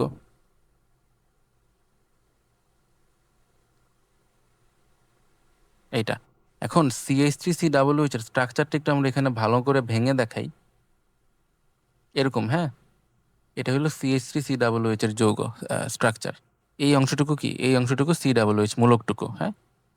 এখন খেয়াল করে দেখবা, এখানে কার্বন 3 দিকে 3টা হাইড্রোজেন রাখছে। তো এখানে এমন হতে পারে যে এই হাইড্রোজেনগুলা ক্লোরিন দ্বারা রিপ্লেস হয়ে গেছে। যদি এখানে একটা ক্লোরিন চলে আসে তাইলে এই জিনিসটাকে, তখনই এই জিনিসটা হবে এইরকম একটা কিছুতে পরিণত হবে, বুঝছো? তাহলে CH2, বাকিটুকু যা আছে তাই COOH, ঠিক আছে? আচ্ছা দাঁড়াও, আমরা ক্লোরিনটাকে একটু ভালো করে দেখাই, বন্ধন দিয়ে দেখাই, হ্যাঁ? এই যে এইভাবে আছে, ওকে? এটা আমরা এখানে আরো 2টা যৌগ বানাবো। এখানে এমন হতে পারে যে এখানে ক্লোরিন হয়ে গেছে, তাহলে কি 2টা ক্লোরিন হবে আর একটা হাইড্রোজেন থাকবে। তাহলে এই কার্বনের সাথে এদিকে একটা ক্লোরিন, এদিকে একটা ক্লোরিন, আর থাকবে হাইড্রোজেন, ঠিক আছে? আর যা ছিল তাই থাকতেছে। আর আমরা আরেকটা যৌগ দেখাবো যেখানে এইটাও ক্লোরিন হয়ে যাবে, 3টাই ক্লোরিন হয়ে গেছে। তো তখন আমরা যৌগটাকে এইভাবে দেখাবো, ClClClCOOH। এই হলো গিয়ে তোমার, আমরা 4টা যৌগ এখানে দেখাইতেছি, বুঝছো? এটার নাম ইথানোয়িক অ্যাসিড, এটার নাম মনোক্লোরো ইথানোয়িক অ্যাসিড, এটা ডাইক্লোরো ইথানোয়িক অ্যাসিড, এটা ট্রাইক্লোরো ইথানোয়িক অ্যাসিড। এখানে তোমার শুধু এই 2টা জানলেই চলতেছে, কিন্তু এই 2টা আমরা একটা এক্সট্রা ইনফরমেশন হিসেবে রাখতেছি, যদি পরীক্ষায় কখনো লাগতে পারে। এখন এইখান থেকে, এখন এরা অম্লীয়র কথা বলতেছে, তাই না? অম্লীয় মানে কি? H+ ত্যাগ করবে। তাইলে এখান থেকে অক্সিজেন হাইড্রোজেন টান দিবে এবং এখান থেকে H+ বের করে দিবে। এখান থেকে অক্সিজেন, এখান থেকে হাইড্রোজেন টান দিবে, H+ বের করে দিবে। কিন্তু কথা হলো যে কোনটা অধিক অম্লীয়, কোনটাতে আগে H+ বের হবে সেটা তোমার জানতে হবে। কোনটা থেকে আগে H+ বের হবে। তো আগে H+ বের করার জন্য দেখো, খেয়াল করে দেখো, খুবই মনোযোগ দিয়ে দেখো। এটা এখানে সবকিছু নর্মাল, হ্যাঁ? এখানে সবকিছু নর্মাল, যে অক্সিজেনটা এখান থেকে ইলেকট্রন টান দিয়ে H+ বের করে দিচ্ছে। কিন্তু এখানে খেয়াল করো, এখানে যখন একটা ক্লোরিন তুমি অ্যাড করতেছো, যখন এখানে একটা ক্লোরিন ঢুকতেছে, ক্লোরিন কিন্তু এই বরাবর ইলেকট্রন টান দিবে। ক্লোরিনের স্বভাবই এটা, তড়িৎ ঋণাত্মকতার কারণে, এটাকে তুমি -I ইফেক্ট বলতে পারো। ক্লোরিন এখান থেকে ইলেকট্রন টান দিবে, ফলে এই বরাবর কার্বন শিকলে ইলেকট্রন টান পড়বে, ঠিক আছে? এই বরাবর কার্বন শিকলে ইলেকট্রন টান পড়বে, ফলে এই অক্সিজেনের ইলেকট্রন ঘাটতি দেখা দিবে, ঠিক আছে? কারণ এই বরাবর টান পড়তেছে, ঘাটতির ফলে এই অক্সিজেনটা এখান থেকে হাইড্রোজেন থেকে ইলেকট্রন অনেক ফাস্ট নিয়ে নিবে এবং H+ এখানে দ্রুত বের হবে। আমার কথা বোঝা যাইতেছে? H+ দ্রুত বের হবে, যার ফলে এখান থেকে এখানে অ্যাসিডের তীব্রতা বেড়ে যাবে। তারপরে এখানে খেয়াল করো, এখানে কি হবে? এখানে দেখো, এখানে ক্লোরিন দুই দিক থেকে টান দিতেছে, ক্লোরিন টান দিতেছে, তাহলে কি এখানে আরো বেশি টান পড়বে না? ফলে এটা কি এখান থেকে আরো জোরে টান দিবে, ফলে এখান থেকে H+ আরো দ্রুত বের হবে। ঠিক আছে, আরো দ্রুত বের হবে, তাই এর চেয়েও এর তীব্রতা বেশি হবে। তারপরে এখানেও সেম, এটা 3 দিক থেকে টান দিতেছে, তাই এখানে অনেক বেশি টান পড়বে, ফলে এখানে অনেক বেশি টান পড়বে, ফলে H+ এখান থেকে আরো অনেক দ্রুত H+ কে বের করে দিবে, তাই তীব্রতা এখানে আরো বেশি হবে। তাইলে এইভাবে আমাদের এখানে তীব্রতাগুলা বাড়তে থাকবে। কথা বুঝছো? ঠিক আছে। জৈব যৌগের অসম্পৃক্ততা নির্ণয়ের একটি পরীক্ষা বিক্রিয়া সহ বর্ণনা করো। একটি পরীক্ষা বলছে, আমরা এখানে ব্রোমিন দ্রবণ বা বেয়ার দ্রবণ যে কোনো একটা ব্যাখ্যা করতে পারি। ওকে, ব্রোমিন দ্রবণ পরীক্ষা, ব্রোমিন সলিউশন টেস্ট।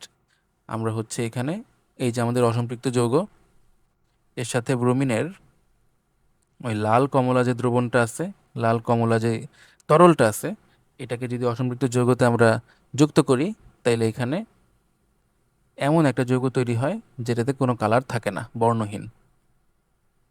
বুঝছো? এইভাবে আমরা জিনিসটা করতে পারি। ওকে, এই হলো আমার বিক্রিয়া। তুমি চাইলে আরো স্পেসিফিক হইতে পারো, যেমন এখানে হাইড্রোজেন অ্যাড করে দিলে এটা ইথিন হয়ে যাবে। বুঝছো? তাহলে এখানে হাইড্রোজেন অ্যাড করে দিলে তুমি এটাকে বলবা 1,2-ডাইব্রোমোইথেন। ওকে, ব্রোমিন দ্রবণ। আরেকটা আছে বেয়ার দ্রবণ, তুমি এটাও করতে পারো। বেয়ার দ্রবণের সময় আমরা এখানে কি করি, KMnO4 আর KOH করি, তাই না?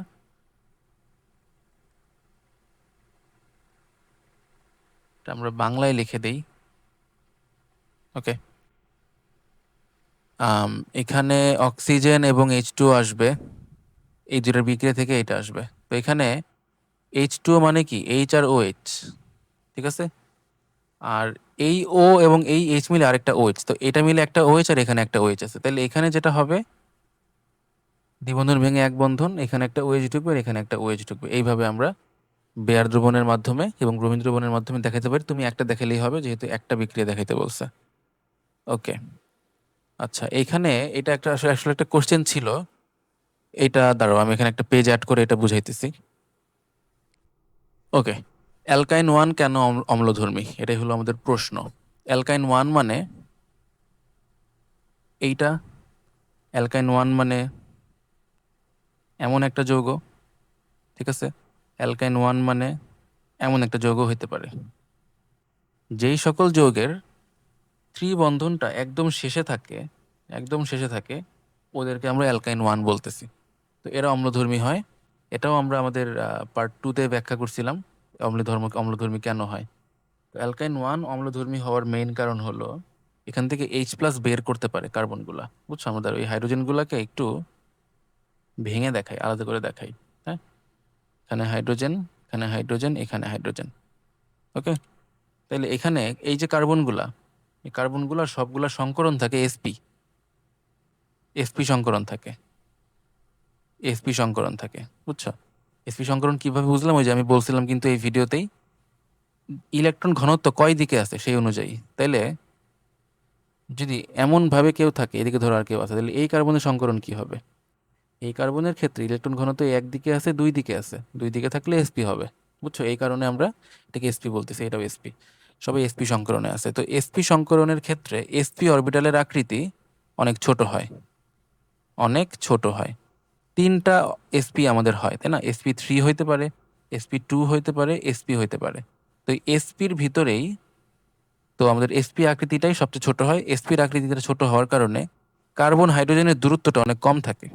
বুঝছো? এই যে এখানে হাইব্রিড অরবিটাল এসপি, এটার আকৃতি অনেক ছোট, মানে কার্বনের অনেক কাছে এখানে হাইড্রোজেনটা থাকবে, যার ফলে এখান থেকে কার্বন হাইড্রোজেনের থেকে ইলেকট্রন নিয়ে এখান থেকে হাইড্রোজেনকে H+ হিসেবে বের করে দিতে পারে। বুঝছো? এই কারণে অ্যালকাইন 1 অম্লধর্মী হয়। অ্যালকাইন 2 অম্লধর্মী হবে না, কারণ অ্যালকাইন 2-তে কখনো কোনো হাইড্রোজেনই থাকবে না বের করার মতো। বুঝছো কিভাবে আমি দেখাই? CH3 C C CH3। এটা একটা অ্যালকাইন 2 এর সংকেত। এই যে 1 2 3 4, এটার নাম হবে বিউটাইন 2, বিউটাইন 2। ঠিক আছে, দেখো এখানে 2 নাম্বার কার্বনে ত্রিবন্ধন আছে, এখানে কোনো হাইড্রোজেনই বের করার মতো নাই, তো এটা অম্লধর্মী কিভাবে হবে? এটা অম্লধর্মী হবে না, বুঝছো? এই কারণে অ্যালকাইন 1 অম্লধর্মী, অন্য কোনো অ্যালকাইন অম্লধর্মী না, এটা এখানে ব্যাখ্যা করা আছে, বুঝছো? অ্যালকোহল পানিতে দ্রবণীয় কেন? অ্যালকোহলের ভিতরে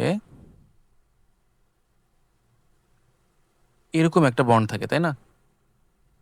এই যে বন্ডটা আছে, এটার কারণে অ্যালকোহল পানির সাথে হাইড্রোজেন বন্ধন তৈরি করতে পারে, বুঝছো? এটা তোমরা হাইড্রোজেন বন্ধন পার্টে পড়ছো। এখান থেকে ইলেকট্রন টান দেয়, ফলে এটা হয়ে যায় নেগেটিভ এবং এটা হয়ে যায় পজিটিভ, এবং অ্যালকোহল পানির সাথে হাইড্রোজেন বন্ধন তৈরি করতে পারে। এটা যদি একটা অ্যালকোহল অণু বলো, দাঁড়াও, এটাকে আমরা একটু ভালোভাবে আরো সঠিকভাবে লিখি। আরে,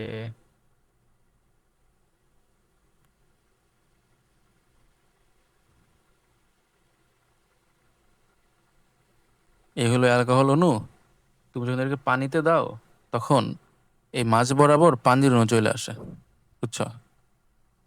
পানির অণু এসে পড়লে এখানে এই যে এই বরাবর বন্ধন, এই বরাবর আচ্ছা, বন্ধন কেন হয়? আমি ধরে নিতেছি যে তোমরা হাইড্রোজেন বন্ধন পড়ে ফেলছো, বুঝছো? জানো তোমরা, তাই আমি এভাবে ব্যাখ্যা করতেছিলাম না। এখানে মাইনাস হবে, এখানে প্লাস হবে, এখানে মাইনাস, এখানে প্লাস, এখানে মাইনাস, এখানে প্লাস, এখানে মাইনাস প্লাস, এখানে মাইনাস, বুঝছো? তাহলে এইভাবে এখানে প্লাস মাইনাসের মধ্যে আকর্ষণ কাজ করবে, প্লাস মাইনাসের মধ্যে আকর্ষণ কাজ করবে, এখানে আকর্ষণ কাজ করবে, এখানে আকর্ষণ কাজ করবে। এই আকর্ষণের কারণে অ্যালকোহল পানিতে দ্রবণীয় হবে, বুঝছো? কারণ এটা পানির সাথে হাইড্রোজেন বন্ধন তৈরি করতে পারে। এই ছবিটা আঁকাইতে হবে তোমাকে। ইথাইন মৃদু অম্লধর্মী কারণ আমরা বলে ফেলছি, ইথাইন হলো অ্যালকাইন 1। হ্যাঁ, এই যে এই যৌগটাই ইথাইন। ওকে, SN1 বিক্রিয়া ব্যাখ্যা করো। এটা কি ব্যাখ্যা করব? এটা SN1 সম্পর্কে তুমি যা যা জানো লিখে দিবা, বুঝছো? মেকানিজমটা ব্যাখ্যা করবা এটাই। প্রথমে বলবো যে SN1 মানে হলো, 1 মানে হলো এক আণবিক, N তে হলো নিউক্লিয়ার, S তে হলো সাবস্টিটিউশন। এক আণবিক নিউক্লিয়ার প্রতিস্থাপন, ব্র্যাকেটে বাংলা লিখে দিও, এক আণবিক বা ইউনিমলিকুলার নিউক্লিয়ার সাবস্টিটিউশন। পরে বলবো যে এটা কি 3 ডিগ্রি অ্যালকাইল হ্যালাইড দিবে, এই যে এটা, এগুলো আমরা ব্যাখ্যা করে দিছি অলরেডি। হ্যাঁ, পার্ট 1 ভিডিওতে এগুলো এগুলো দেখানো আছে। তো এখানে OH আইসা এই Cl এর সরাই দিবে, তো CH3, CH3 এখানে হয়ে যাবে তোমার OH, এখানে হয়ে যাবে CH3, আর এখানে KCl হবে। That's it.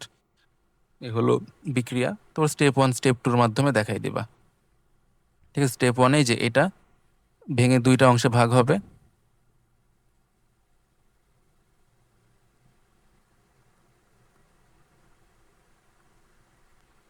এই যে Cl, এটা একটা ধীরগতির ধাপ।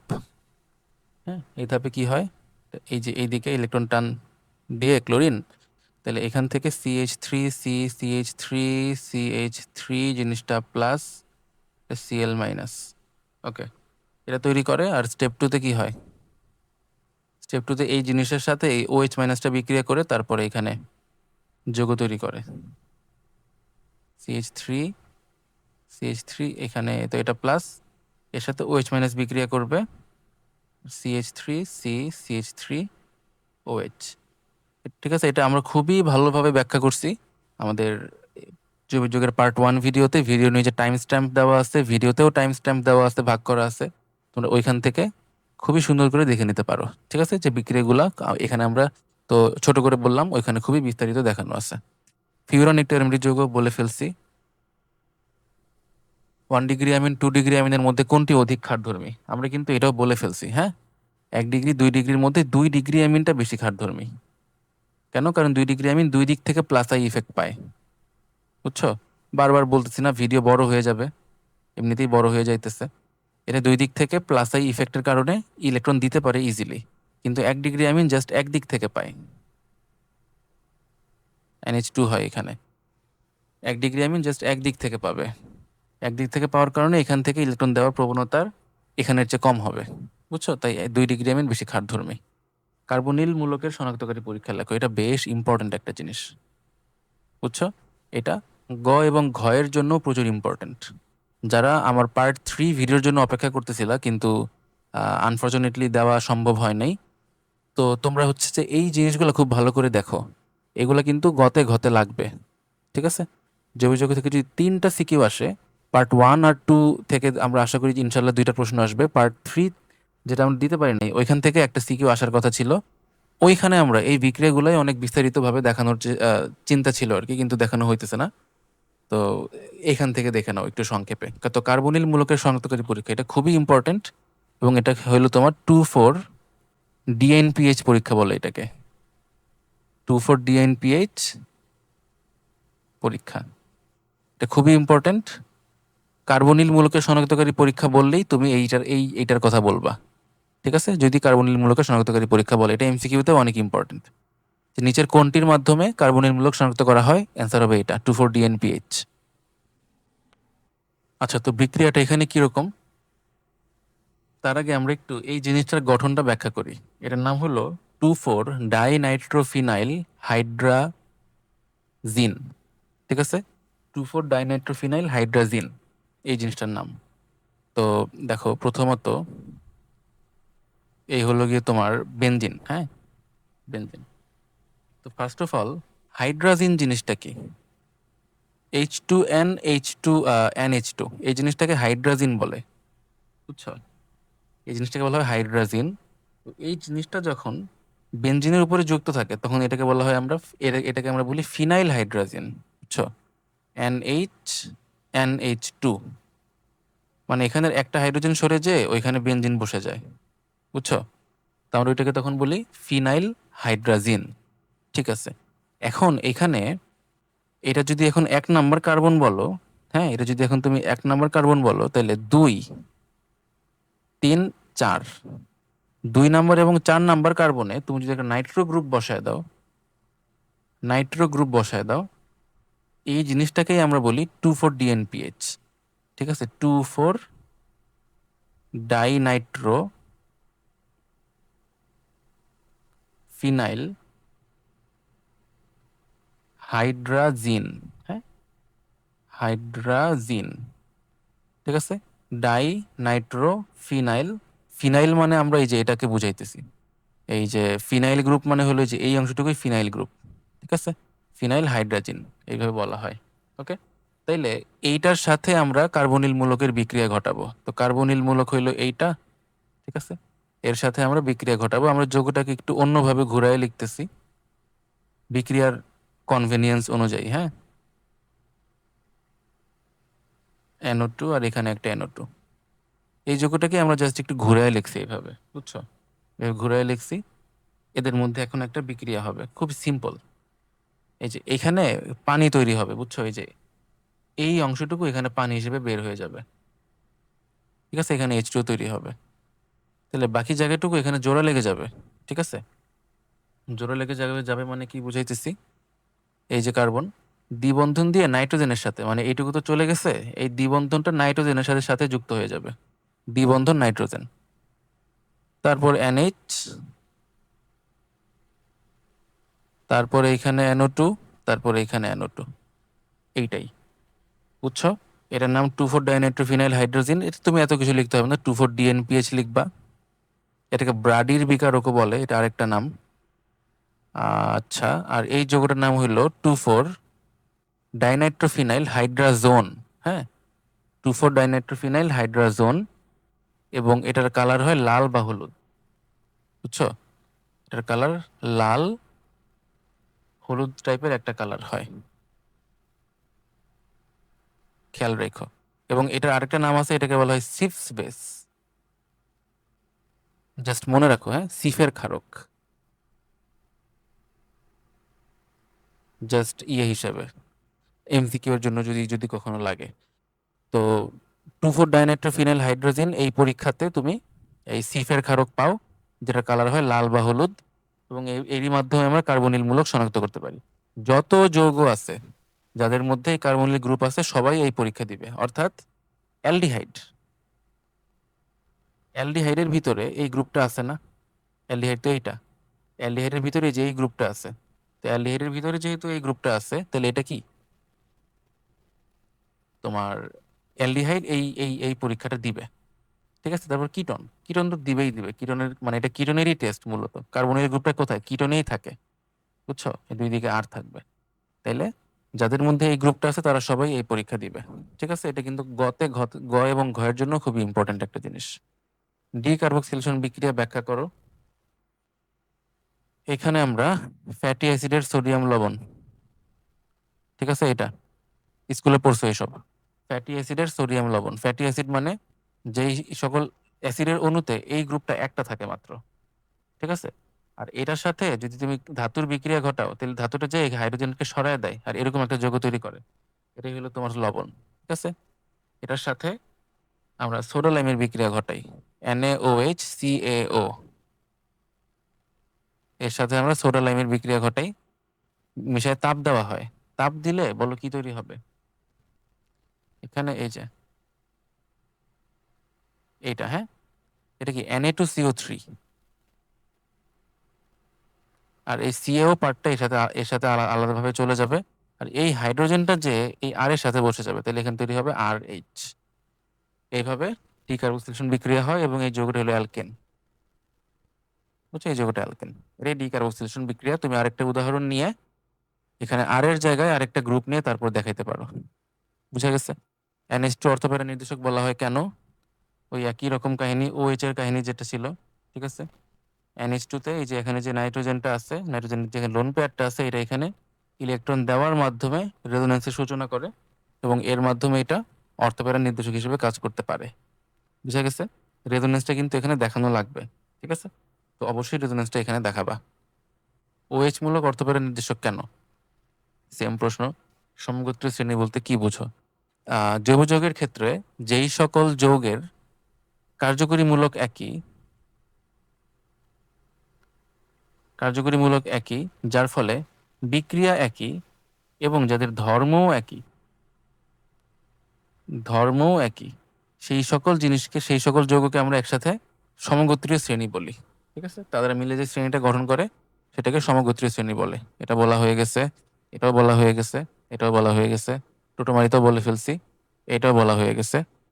এটা এটা বিউটিন জ্যামিতিক সমানতা প্রদর্শন করে, এটাও বলে ফেলছি, কিন্তু এই যে আগে নামটা আর কি আলাদাভাবে ছিল। বুঝছো? বিউটিন 2 লেখা ছিল, কিন্তু এখানে ব্যাপারটা একটু আলাদা। বুঝছো? দেখো, এখানে কার্বন 3টা, এখানে একটা, এখানে এই এবং এখানে এই। এটা হলো বিউটিন 2। ঠিক আছে? বিউটিন 1ও কিন্তু আছে, এই যে এটা বিউটিন 1। এই বিউটিন 1 কিন্তু জ্যামিতিক সমানতা দিবে না, শুধু বিউটিন 2ই দিবে। এটা কিন্তু একটা খেয়াল করার মতো একটা জিনিস। এখানে কিন্তু তোমাকে বলে দেয় নাই যে বিউটিন 1 নাকি 2।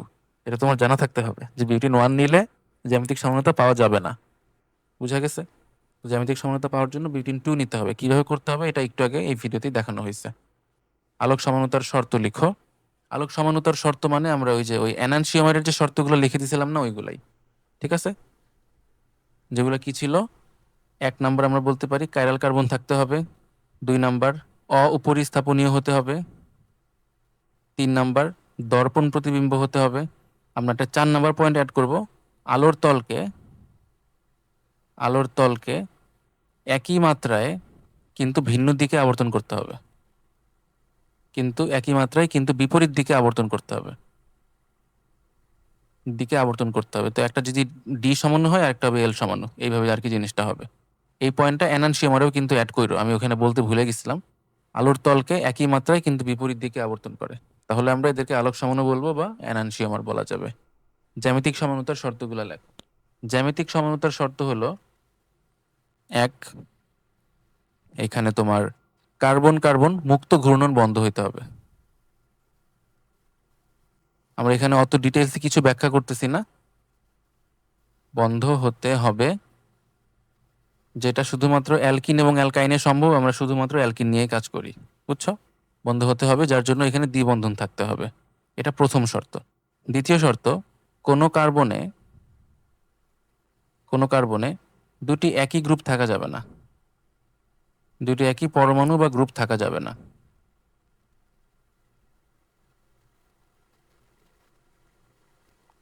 এটাই এটির শর্ত। আরও যেসব জিনিস আছে এগুলো ব্যাখ্যা করে দিবে, যে ক্যাপ ক্যাপ গঠন, ক্যাপ ক্যাট গঠন, এগুলো কিন্তু আমরা আমাদের পার্ট 2 ভিডিওর একদম শেষের দিকে সমানতা অংশে আলোচনা করে দিছি, বুঝছো? তো আর আরেকটা যেটা হইতে পারে ওই যে CAB CDE কোনোটাই মিল নাই এরকম গঠন, ঠিক আছে? এইগুলো একটা পয়েন্টের ভিতরে আলোচনা করবা, আর এই দুইটা আলাদা দুইটা পয়েন্ট হবে, 1 2 3। এই 3টা পয়েন্ট হইলে আমরা জ্যামিতিক সমানতা বলতে পারবো। CH3 একটি মুক্তমূলক। মুক্তমূলক মানে হলো ফ্রি রেডিক্যাল, এখানে একটা ডট হবে, ঠিক আছে? একটা ডট হবে। মুক্তমূলক কিভাবে হয়? CH3 এই জিনিসটা এখানে এইভাবে ইলেকট্রন শেয়ার করছে। এখন এই বন্ধনটা যদি সুষম বিভাজন হয়, কি হবে? সুষম বিভাজন, একদম মাঝখান বরাবর ভেঙে যাবে। তাহলে এখানে আমরা ফ্রি রেডিক্যাল পাবো, এখানে আমরা ফ্রি রেডিক্যাল পাবো। তো ফ্রি রেডিক্যাল মানে এটা হচ্ছে মুক্তমূলক, এরা মুক্ত অবস্থায় থাকবে এবং এদের সক্রিয়তা অনেক অনেক বেশি হবে, বুঝছো? এগুলোই ব্যাখ্যা করতে হবে। এটা আর কি বুঝায় লেখার আছে? আর কিছু লেখার নাই, ঠিক আছে? সুষম বিভাজন হইলে মুক্তমূলক তৈরি হয়, এই কথাগুলো এখানে বুঝায় লিখতে হবে। ওকে, মূলক ক্ষারধর্মী কেন বুঝিয়ে লেখো। আচ্ছা, আম, এটা এখন কি বলা যায়? এত যৌগে এত মূলক ক্ষারধর্মী কেন, প্রশ্নটা যদি এরকম হয়ে থাকে তাহলে তুমি আর কি বলবা যে এখানে এটা ইলেকট্রন দেওয়ার মাধ্যমে ক্ষারধর্মিতা দেখায়, কিন্তু এটার ক্ষারধর্মিতা অনেক কম, যেটা আমরা জানি, কারণ ইলেকট্রনটা কি রেজোনেন্সে অংশগ্রহণ করে, তাই ক্ষারধর্মিতা কম, কিন্তু ক্ষারধর্মিতা আছে, হ্যাঁ, অল্প একটু হলেও ক্ষারধর্মিতা আছে। অর্থোপ্যারা নির্দেশক কেন বলে ফেলছি, রেসিমিক মিশ্রণ বলে ফেলছি, ক্লিমেনসেন বিজারণও বলে ফেলছি। আচ্ছা, এটা আমাদের এখানে না না বলি। এত এত এর মধ্যে কোনটি অধিক ক্ষারীয়, এটাও বলে ফেলছি, বুঝছো? এটা কি CH3NH2, আর এটা কি? এটা হলো অ্যানিলিন, বারবার আসতেছে, এর বেঞ্জিনের উপরে NH2। এই দুটার মধ্যে কোনটা অধিক ক্ষারীয়? অবশ্যই এটা অধিক ক্ষারীয়। কেন? এটা আমরা বারবার বলছি, এখন আর বলতেছি না। উডস বিক্রিয়ায় কেন শুষ্ক ইথার ব্যবহার করা হয়? উডস বিক্রিয়ায় আমরা আসলে কি ইউজ করি? উডস বিক্রিয়াটা ছিল হলো গিয়ে তোমার এরকম কিছু একটা, RCl এর সাথে সোডিয়াম, এখানে আমরা দিই ড্রাই ইথার। তো এখানে হয় আর এবং NaCl, এমন একটা বিক্রিয়া হয়। হ্যাঁ, এটা ছিল আমাদের উডস বিক্রিয়া। তো উডস বিক্রিয়ায় একে তো এখানে অ্যালকাইল হ্যালাইড ইউজ করতেছি, আর সেকেন্ডলি এখানে সোডিয়াম ইউজ করা হইতেছে। তো যদি তুমি শুষ্ক ইথার না ইউজ করো, মানে আমাদের মেইন কাহিনীটা ইথারের, এটা সত্য, কিন্তু শুষ্ক ইথার ইউজ করলে আসলে সুবিধাটা কি?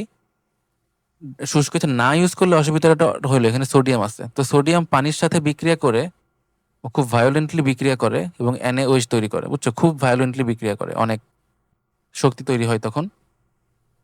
তো সোডিয়াম যাতে আর কি এখানে এরকম কোনো কাপঝাপ না করতে পারে, তাই আমরা এখানে শুষ্ক ইথার ইউজ করি। সেকেন্ডলি, এখানে যে অ্যালকাইল হ্যালাইডটা আছে, এটা পানির সাথে বিক্রিয়ায় অ্যালকোহল তৈরি করতে পারে, বুঝছো?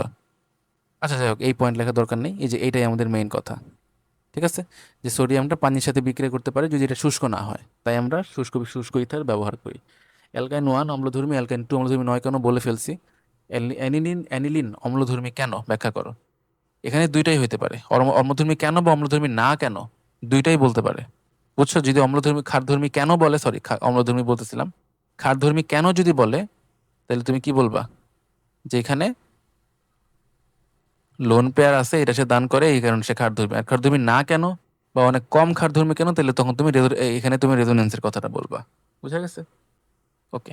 তবে এটা সত্য যে ক্ষারধর্মিতা অনেক কম হলেও এটার অল্প একটু ক্ষারধর্মিতাও আছে, ঠিক আছে?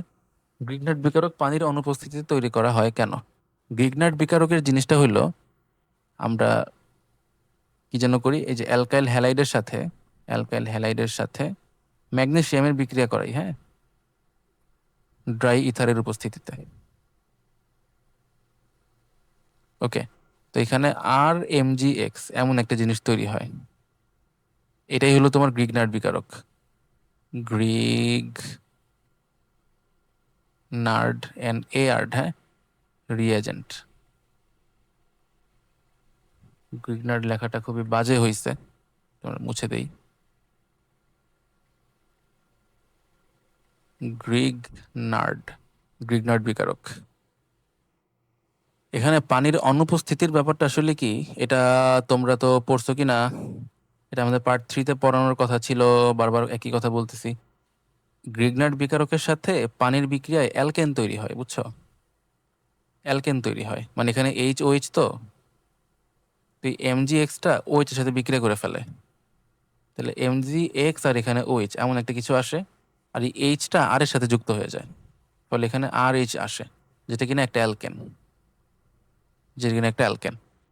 তো গ্রিগনার্ড বিকারক তুমি যদি পানির অনুপস্থিতিতে তৈরি না করো, এখানে অ্যালকেন তৈরি হয়ে যাবে প্রত্যেকবারই। কথা বুঝছো? যদি এখানে পানি থাকে, যেটা তৈরি হবে গ্রিগনার্ড বিকারক, এটা আর গ্রিগনার্ড বিকারক হিসেবে থাকবে না, এটা অ্যালকেনে পরিণত হয়ে যাবে। বুঝা গেছে? ফিনাইল অ্যামিন অপেক্ষা মিথাইল অ্যামিন, ফিনাইল অ্যামিন কিছুই না, অ্যানিলিনকেই ফিনাইল অ্যামিন বলে, এটাই ফিনাইল অ্যামিন। বুঝছো? একই প্রশ্ন বারবার দিছে। আর মিথাইল অ্যামিন, মিথাইল অ্যামিন হলো এই যে এইটা। ওকে, অবশ্যই এটা তীব্র ক্ষার, কারণ তোমরা জানো কেন। ইথাইল অ্যামিন অ্যামোনিয়া অপেক্ষা অধিক ক্ষারীয় কেন? ইথাইল অ্যামিন হইতেছে C2H5NH2, 1 ডিগ্রি অ্যামিন এটা। আর অ্যামোনিয়া NH3, এখানে প্লাস আই ইফেক্ট আছে, এ কারণে এমন এই নাইট্রোজেন দ্রুত ইলেকট্রন দিতে পারে। সিমেন্টে জিপসাম যোগ করা হয় এই চ্যাপ্টারে না। C3H6O দ্বারা দুটি টোটোমারের সংকেত আছে, এটা আমরা বলে ফেলছি অলরেডি, রিপিট প্রশ্ন। অ্যানিলিনের নাইট্রেশনে মেটা উৎপাদ পাওয়া যায় কেন? বলে ফেলছি। ফেনল অ্যারোমেটিক যৌগ বলে ফেলছি, রাসায়নিক মিশ্রণ বলে ফেলছি, উডস বিক্রিয়া বলে ফেলছি, টলুইন প্রস্তুতির বিক্রিয়া দেখাও। ওকে, টলুইন প্রস্তুতির তো অনেক বিক্রিয়া আছে, আমরা যেটা সবচেয়ে সহজ এবং ইম্পর্টেন্ট সেটা হলো বেনজিন থেকে টলুইন। বেনজিনকে তুমি যদি ফ্রিডেলক্রাফট অ্যালকাইলেশন করো, তখন যে তুমি এখানে টলুইন পাবা, অনার্দ্র AlCl3। এই হলো গিয়ে এইটা। হ্যাঁ, এখানে যে হাইড্রোজেনটা আছে, এই যে CH3টা, এটা যে ওই হাইড্রোজেনটা সরায় দেয়, এখানে যে নিজে বসে, আর ওই হাইড্রোজেনটা এই ক্লোরিনের সাথে HCl তৈরি করে। বুঝা গেছে? এইভাবে টলুইন প্রস্তুতি হয়, এই যে this is toluene. Okay, Grignard বিকারক পানির অনুপস্থিতিতে বলে ফেলছি, প্রোপেন বিউটিন বলে ফেলছি, ফিনাইল অ্যামিন মিথাইল অ্যামিনও বলে ফেলছি, বেনজিন অ্যারোমেটিক যৌগ বলে ফেলছি। আচ্ছা, বেনজিনেরটা বলা হয় নাই আসলে, ওই একই কাহিনী, বুঝছো? ওই সমতুল্য চাকরিক যৌগ 4n+2 দিয়ে মিলে 3 নাম্বার সবার সংকরণ sp2, এই কারণে অ্যারোমেটিক যৌগ। ফেনল অম্লধর্মী কেন? এটা বেশ ইম্পর্টেন্ট প্রশ্ন। ঠিক আছে, এই হইলো তোমার ফেনল, এটাও আমরা কিন্তু আমাদের পার্ট 2 ভিডিওতে দেখাইছি ফেনল। তো ফেনল কি করে?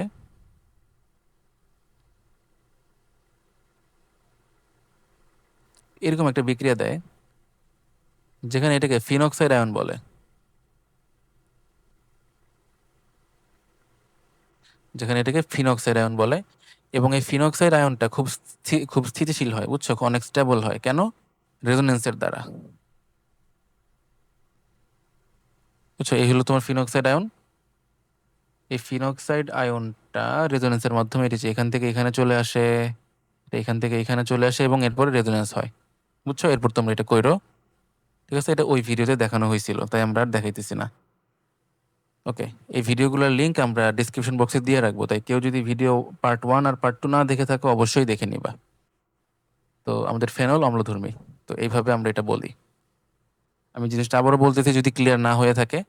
ফেনল ফিনক্সাইড আয়ন তৈরি করে, এই ফিনক্সাইড আয়নটা অনেক স্টেবল হয়, বুঝছো? ফিনক্সাইড আয়নটা স্টেবল হয়, আনলাইক তুমি যদি অ্যালকোহলের কথা বলো, অ্যালিফেটিক অ্যালকোহল, এখান থেকে RO- এবং H+ এমন এমন একটা কাহিনী হয়, এটাকে অ্যালকক্সি আয়ন বলে। অ্যালকক্সি আয়ন, এর অ্যালকক্সি আয়নটা খুবই বেশি পরিমাণে আনস্টেবল হয়, বুঝছো?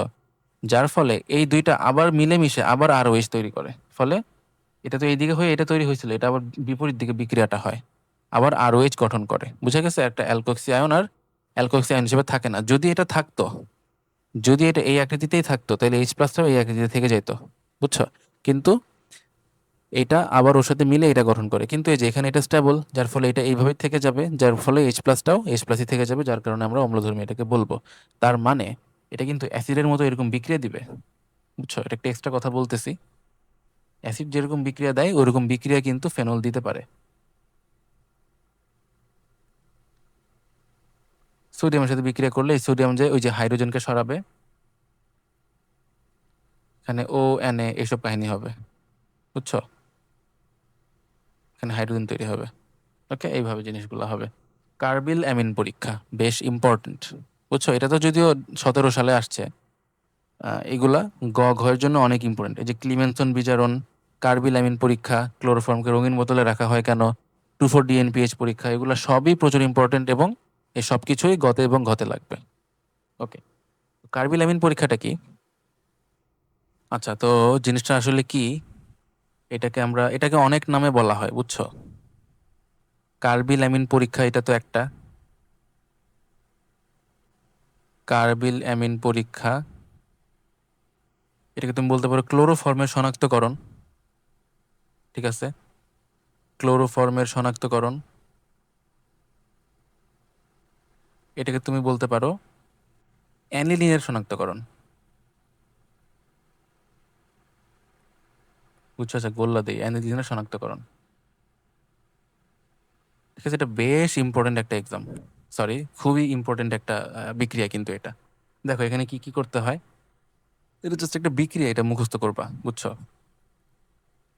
এই হইলো গিয়ে তোমার অ্যানিলিন, এর সাথে ক্লোরোফর্ম, এর সাথে KOH মিশিয়ে তাপ দিতে হয়, বুঝছো? তাপ দিতে হয়, তাহলে কি তৈরি হয়? তাপ দিলে এই যে এই জায়গাটাতে এমন একটা জিনিস তৈরি হয়ে যায় তখন, বুঝছো? আর তৈরি হয় KCl আর H2O। বুঝা গেছে? H2O। এই যে জিনিসটা তৈরি হইলো, এই যে এই জিনিসটার নাম হলো ফিনাইল আইসোসায়ানাইড। ফিনাইল আইসোসায়ানাইড বা কার্বিলামিন, আমি কঠিন নামটা লিখতেছি না, বাংলাটা নর্মালটাই লিখতেছি। এই যৌগটার নামই হলো কার্বিলামিন। কার্বিল অ্যামিন, এই কারণেই এটাকে কার্বিলামিন পরীক্ষা বলে, যেহেতু এখানে কার্বিলামিন তৈরি হয়। বুঝছো? যদি পরীক্ষায় আসে কার্বিলামিন কি, বলবো যে এই যৌগটা হলো কার্বিলামিন। এটার খুবই উৎকট একটা গন্ধ বের হয়, বুঝছো? যার কারণে আমরা বুঝতে পারি যে এখানে এই পদার্থগুলো বিক্রিয়া করতেছে। ঠিক আছে, এখানে কে কে আছে? এখানে আছে অ্যানিলিন এবং এখানে আছে ক্লোরোফর্ম। ওকে, এখানে আছে ক্লোরোফর্ম। তাইলে খেয়াল করবা, এটা কিন্তু কার্বিলামিন পরীক্ষা তো ঠিক আছে, এটা ক্লোরোফর্মের শনাক্তকরণ। তাই পরীক্ষায় যদি বলে ক্লোরোফর্ম শনাক্ত করতে, বিক্রিয়া এইটাই হবে। ঠিক আছে, এমসিকিউ এর জন্য যে নিচের কোনটির মাধ্যমে ক্লোরোফর্ম শনাক্ত করা যায়, কার্বিলামিন পরীক্ষা হবে। ঠিক আছে, তারপরে অ্যানিলিনের শনাক্তকরণ। এখানে অ্যানিলিন যেহেতু আছে, অ্যানিলিনও এইভাবে জিনিসটা করবে এবং এটা কিন্তু পরীক্ষার জন্য বেশ ইম্পর্টেন্ট। কেননা অ্যানিলিন নিয়ে কিন্তু আমাদের অনেক কাজকর্ম আমরা ভিডিও 1 এবং 2 তে করছি। ঠিক আছে, এই যে বেনজিন, ঠিক আছে, বেনজিন থেকে কিভাবে অ্যানিলিন আসে ওইগুলো আমরা পার্ট 1 পার্ট 2 তে বলছিলাম। অ্যানিলিন নিয়ে কিন্তু আমাদের অনেক কথাবার্তা ছিল। অ্যানিলিনের নাইট্রেশন অম্ল ব্যতিক্রমধর্মী, অ্যানিলিনের NH2টা অর্থপ্যারা নির্দেশক, অনেক কথা বলছি। তাই যে কোনো অ্যানিলিনের প্রশ্নে, সিকিউতে যে কোনো অ্যানিলিনের প্রশ্নে কিন্তু এই বিক্রিয়াটা তোমার লাগতে পারে। এই বিক্রিয়াটা প্রচুর ইম্পর্টেন্ট। ঠিক আছে, বারবার বলতেছি এই বিক্রিয়াটা অনেক ইম্পর্টেন্ট, তাই মনোযোগ দিয়ে এই জিনিসটা মুখস্থ রাখবা। এটাকে বলে কার্বিলামিন পরীক্ষা, ক্লোরোফর্মের শনাক্তকরণ, অ্যানিলিনের শনাক্তকরণ। ঠিক আছে, ফিডেলক্রাফট বিক্রিয়ায় অনার্দ্র AlCl3 ব্যবহার করা হয় কেন?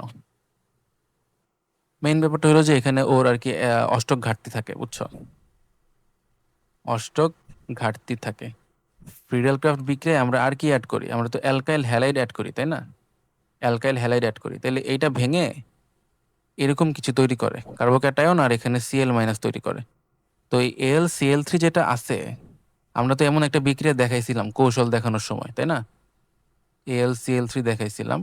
তো এখানে কি হয়, এটা টান দিবে, ফলে এখান থেকে Cl মাইনাস আর এটা মিলে AlCl4 মাইনাস তৈরি করবে। আর এখানে কি, CH3 প্লাস থাকবে। ওকে, ঠিক আছে, করলো, এটা কোনো সমস্যা না। আমরা এটাকে একটু ভালো করে ব্যাখ্যা করে দিব, এটা এখানে তোমাকে করতে হবে, বুঝছো? AlCl3 এটা কিরকম দেখতে? এটা এরকম দেখতে একটা যৌগ। এটা একটা আয়নিক যৌগ, কিন্তু ফাজানের নীতির কারণে জিনিসটা আসলে সমযোজী যৌগ হিসেবে আমরা দেখাই, বুঝছো? AlCl3। তো অ্যালুমিনিয়ামের এখানে অষ্টকের ঘাটতি আছে। অ্যালুমিনিয়াম এখানে দেখো প্রত্যেক জায়গা থেকে একটা একটা করে 3টা ইলেকট্রন পাইছে, আর ওর নিজের 3টা ইলেকট্রন আছে, তাই টোটাল এখানে 6টা ইলেকট্রন। কিন্তু অষ্টক পূরণের জন্য কয়টা ইলেকট্রন দরকার? 8টা ইলেকট্রন দরকার। এখন কি করবে, এই যে Cl মাইনাসটা এখান থেকে বের হইতেছে, এই Cl মাইনাসটা এখানে আসবে এবং ওরে ইলেকট্রন দিবে সন্নিবেশ বন্ধনের মাধ্যমে। এইভাবে এই পুরা জিনিসটাকে তুমি AlCl4 মাইনাস হিসেবে দেখতেছো, বুঝছো? এই যে এটা এইভাবেই তৈরি হয়। ঠিক আছে, এটা ব্যাখ্যা করে দিবা, কারণ এটার ভিতরে ইলেকট্রন নেওয়ার জায়গা আছে, অষ্টক ঘাটতি আছে, যার কারণে আমরা এখানে একটা ইলেকট্রোফাইল, স্টেবল ইলেকট্রোফাইল পাইতেছি। ঠিক আছে, এই কারণে আমরা ফিল্ডক্রাফট বিক্রিয়ায় অনার্দ্র LCl3 ব্যবহার করতেছি। 1 ডিগ্রি অপেক্ষা 2 ডিগ্রি কার্বন আয়ন স্বল্প স্থায়ী কেন? কার্বন আয়ন, কার্বো অ্যানায়ন, দেখো 1 ডিগ্রি কার্বো অ্যানায়নে একটা অ্যালকাইল গ্রুপ থাকে, বুঝছো, বাকি সব হাইড্রোজেন থাকবে, অ্যানায়ন তাই নেগেটিভ। 2 ডিগ্রিতে 2 দিকে 2টা অ্যালকাইল গ্রুপ থাকবে। ওকে, এটা নেগেটিভ। তাহলে দেখো, তুমি যদি চিন্তা করো, এখানে এই কার্বনটা নেগেটিভ, এটা কার্বো অ্যানায়ন, কার্বো অ্যানায়ন যেহেতু এটা নেগেটিভ, তাই এই নেগেটিভ জিনিসটা যত বেশি হবে কার্বো অ্যানায়নের তত বেশি সক্রিয়তা হবে, তাই না? যেহেতু এটা নেগেটিভ, নিজেই নেগেটিভ, তাইলে নেগেটিভিটি যত বেশি তত বেশি সক্রিয়। এখন এটা যত এটা কিন্তু এখান থেকে ইলেকট্রন পায়, তাই না? এটা এখান থেকে ইলেকট্রন পায়, এটা এখান থেকে ইলেকট্রন পায়, এটা একদিক থেকে ইলেকট্রন পায়, কিন্তু এটা দুই দিক থেকে ইলেকট্রন পায়। তার ফলে যেটা হবে, এটা যেহেতু দুই দিক থেকে ইলেকট্রন পাইতেছে, তাই এইখানের মাইনাসটা বেশি হবে, বুঝছো? এর মাইনাসটা বেশি এবং এর মাইনাসটা কম হবে, যার ফলে সক্রিয়তা 1 ডিগ্রির চেয়ে 2 ডিগ্রির বেশি হবে, বুঝছো? 1 ডিগ্রির চেয়ে 2 ডিগ্রির সক্রিয়তা বেশি হবে, কারণ এখানে মাইনাসটা বেশি, এখানে থেকে ইলেকট্রন পাওয়ার ফলে যেহেতু মাইনাস বেশি, তাই বিক্রিয়া করবে বেশি দ্রুত।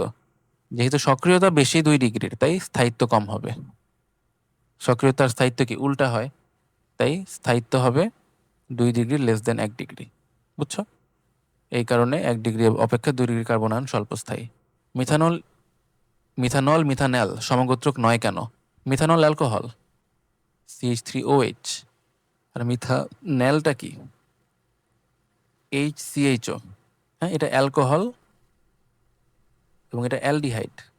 স্ট্রাকচার আগে দেখাতে পারো, হ্যাঁ, যে এটা CH3OH আর এটা HCHO, বুঝছো? তো এখানে কার্যকরী মূলক আলাদা, যার কারণে এটা সমগোত্রক নয়। প্রোপেন মিথেন সমগোত্রক, এটা আমরা বলে ফেলছি। তো এরই সাথে কিন্তু আমাদের সব অনুধাবনমূলক প্রশ্ন শেষ হয়ে যেতেছে এবং আমরা যাইতেছি আমাদের জ্ঞানমূলক অংশে। তো প্রথমে আসো, কাইরাল কার্বন কি? এটা তো বলতে বলতে মুখ ব্যথা হয়ে গেছে। যে কার্বনের চারদিকে 4টা ভিন্ন গ্রুপ যুক্ত থাকে তাকে কাইরাল কার্বন বলে। এখানে আমরা তেমন একটা কিছু লিখবো না, হ্যাঁ, শুধু মুখে মুখে বলে দিব, তোমরা খাতায় লিখে নিতে পারো। কার্যকরী মূলক কাকে বলে? যেই সকল মূলক জৈব যৌগের অণুতে উপস্থিত থেকে জৈব যৌগের ধর্ম, বিক্রিয়া, হ্যাঁ, ধর্ম আর বিক্রিয়া নির্ধারণ করে, তাদেরকে আমরা বলি কার্যকরী মূলক। যে সকল পরমাণু বা মূলক, ঠিক আছে, পরমাণু বা মূলক জৈব যৌগের অণুতে উপস্থিত থেকে ধর্ম বিক্রিয়া নির্ধারণ করে। আচ্ছা, পরমাণু যেমন ধরো RCl, এখানে ক্লোরিন। মূলক যেমন ধরো NH2, এখানে মূলক। বুঝা গেছে? ধর্ম এবং বিক্রিয়া নির্ধারণ করে। লুকাস বিকারকটা কি? লুকাস বিকারক হলো গিয়ে তোমার জিঙ্ক ক্লোরাইডের সাথে গাঢ় HCl এর মিশ্রণ। এই যে দ্রবণটা, এটাকে আমরা বলতেছি লুকাস বিকারক। ঠিক আছে, এটাকে বলা হয় লুকাস বিকারক। লুকাস বিকারকের কাজটা কি, এটা একটু আমরা এমসিকিউর জন্য বলে রাখতেছি। 1 ডিগ্রি, 2 ডিগ্রি, 3 ডিগ্রি অ্যালকোহলের মধ্যে পার্থক্য করার জন্য আমরা লুকাস বিকারক ইউজ করি। ঠিক আছে, এবং যাদের আগ্রহ আছে, তোমরা ঘয়ের জন্য এই জায়গাটা একটু দেখে নিতে পারো যে লুকাস বিকারক দিয়ে কিভাবে এটা করে। হ্যাঁ, এটা এক্সামের জন্য একটু ইম্পর্টেন্ট আছে। তো লুকাস বিকারক কি? জিঙ্ক ক্লোরাইড এবং HCl এর গাঢ় দ্রবণকে আমরা লুকাস বিকারক বলি। রেসমিক মিশ্রণ কাকে বলে? ডি এবং এল সমাণুর সমমোলার মিশ্রণকে, রেসিমিক মিশ্রণ বলে। অ্যামাইড কি? এটা হলো কার্বক্সিলিক অ্যাসিড গ্রুপ। হ্যাঁ, কার্বক্সিলিক অ্যাসিড গ্রুপের এই OH-টা, হ্যাঁ, এই OH-টা যদি NH2 গ্রুপ দ্বারা রিপ্লেসড হয়ে যায়, তখন আমরা এমন একটা যৌগ পাই, দিস ইজ অ্যামাইড। তো তুমি বলবা কার্বক্সিলিক অ্যাসিডের কার্যকরী মূলকের OH গ্রুপটা যখন একটা অ্যামিন গ্রুপ দ্বারা প্রতিস্থাপিত হয়, তখন যেটা তৈরি হয় সেটাই হলো অ্যামাইড। নিউক্লিওফাইল, নিউক্লিওফাইলের সংজ্ঞা হলো যে যে সকল পদার্থ জৈব বিক্রিয়ায় পজিটিভ চার্জের প্রতি আকর্ষণ প্রকাশ করে এবং ইলেকট্রন ত্যাগ করে, তাদেরকে আমরা বলি নিউক্লিওফাইল। ঠিক আছে, ওকে। কার্বন আয়ন কাকে বলে? কার্বন আয়ন হইতেছে কার্বন যখন তার চেয়ে কম তড়িৎ ঋণাত্মক কোনো কিছুর সাথে যুক্ত থাকে। কার্বন যখন তার চেয়ে কম তড়িৎ ঋণাত্মক কারোর সাথে যুক্ত থাকে, যেমন ধর এ একটা পদার্থ যেটা কার্বনের চেয়ে কম তড়িৎ ঋণাত্মক, তাহলে কার্বন এখান থেকে যখন টান দিয়ে নিজের দিকে রাখবে, এখন যখন বন্ধনটা বিভাজন হবে তখন এই কার্বন একটা এক্সট্রা ইলেকট্রন পাওয়া যাবে, ফলে এটা নেগেটিভ হয়ে যাবে, আর এটা ইলেকট্রন হারে পজিটিভ হয়ে যাবে। এই জিনিসটা হলো কার্বোয়ানায়ন বা কার্বনায়ন। আলোক সমানুতা কাকে বলে? যখন দুইটা যৌগ পরস্পর, যখন দুইটা আলোক সক্রিয় যৌগ, হ্যাঁ, যখন দুইটা আলোক সক্রিয় যৌগ, এখানে ওই শর্তগুলাই আমরা যেগুলা খ নম্বরে বলছি, যে সকল আলোক সক্রিয় যখন দুইটা আলোক সক্রিয় যৌগ পরস্পর অউপরিস্থাপনীয়, এখানে আমরা সবকিছুকে একটা সেন্টেন্সে বলতেছি, বুঝছো? অউপরিস্থাপনীয় দর্পণ প্রতিবিম্বের ন্যায় আচরণ করে, প্রতিবিম্বের ন্যায় আচরণ করে এবং আলোর তলকে সমমাত্রায় কিন্তু বিপরীত দিকে আবর্তন করে।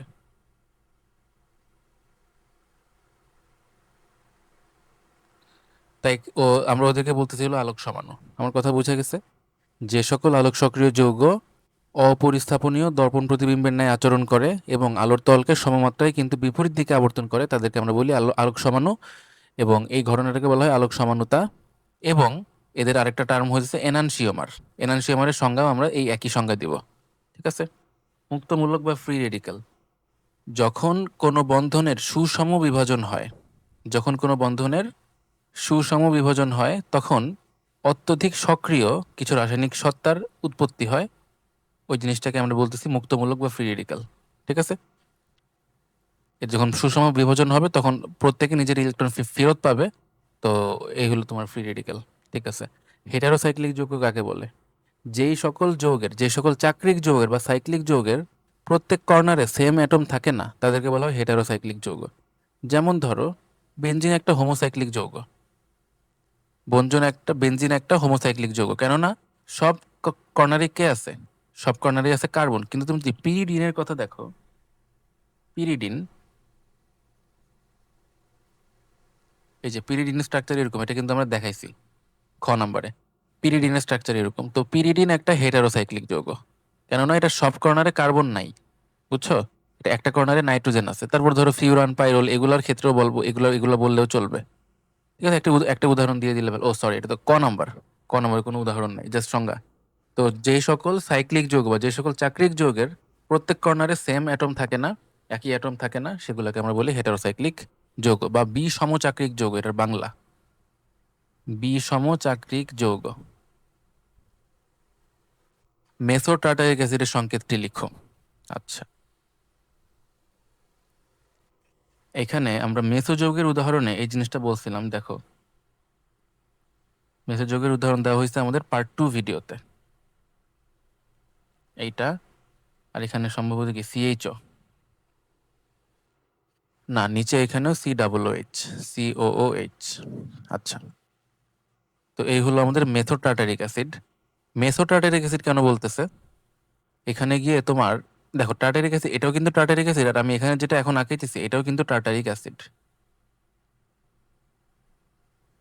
ডিফারেন্সটা কোথায় বলো দেখি?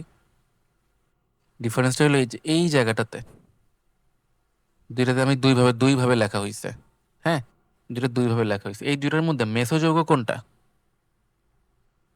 এই দুইটার মধ্যে দেখো এই যৌগটাতে এরকম একটা প্রতি সমতল আছে, কিন্তু এখানে কোনো প্রতি সমতল নাই, নো প্লেন অফ সিমেট্রি, বুঝছো?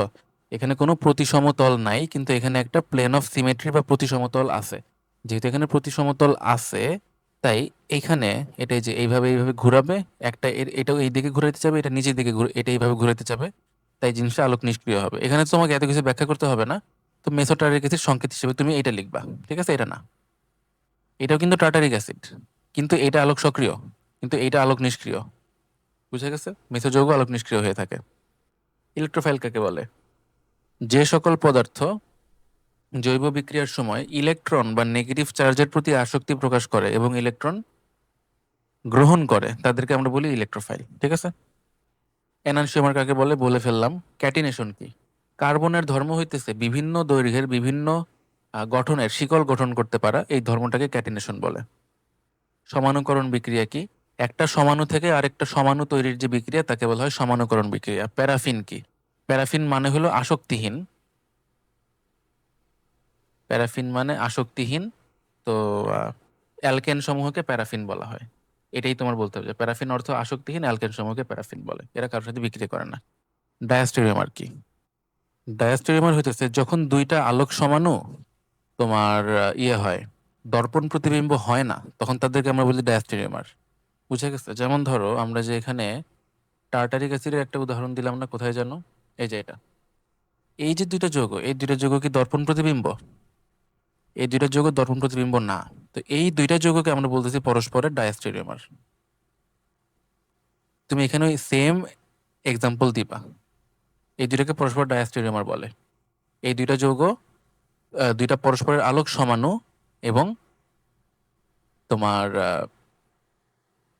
এই দুইটা পরস্পর দর্পণ প্রতিবিম্ব না। তাহলে দুইটা আলোক সমাণু যারা কিনা দর্পণ প্রতিবিম্ব না, তাদেরকে বলা হয় ডায়াস্টেরিওমার। ঠিক আছে? কিন্তু মেইন কথা এটা যে দর্পণ প্রতিবিম্ব হওয়া যাবে না।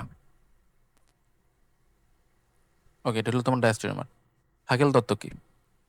হাকেল তত্ত্ব হইতেছে যখন কোনো একটা যৌগের ভিতরে 4n+2 সংখ্যক পাই ইলেকট্রন থাকবে, তখন যৌগটা অ্যারোমেটিক হবে। এই 4n+2 সংখ্যক পাই ইলেকট্রন থাকার ঘটনাটাকেই আমরা বলি হাকেল তত্ত্ব। ঠিক আছে? ওকে। মুক্তমূলক কি? বলে ফেলছি ফ্রি রেডিক্যাল বা মুক্তমূলক। ফ্রি রেডিক্যালও বলতে পারি কিন্তু কোশ্চেনে, ফ্রি রেডিক্যালও বলতে পারে।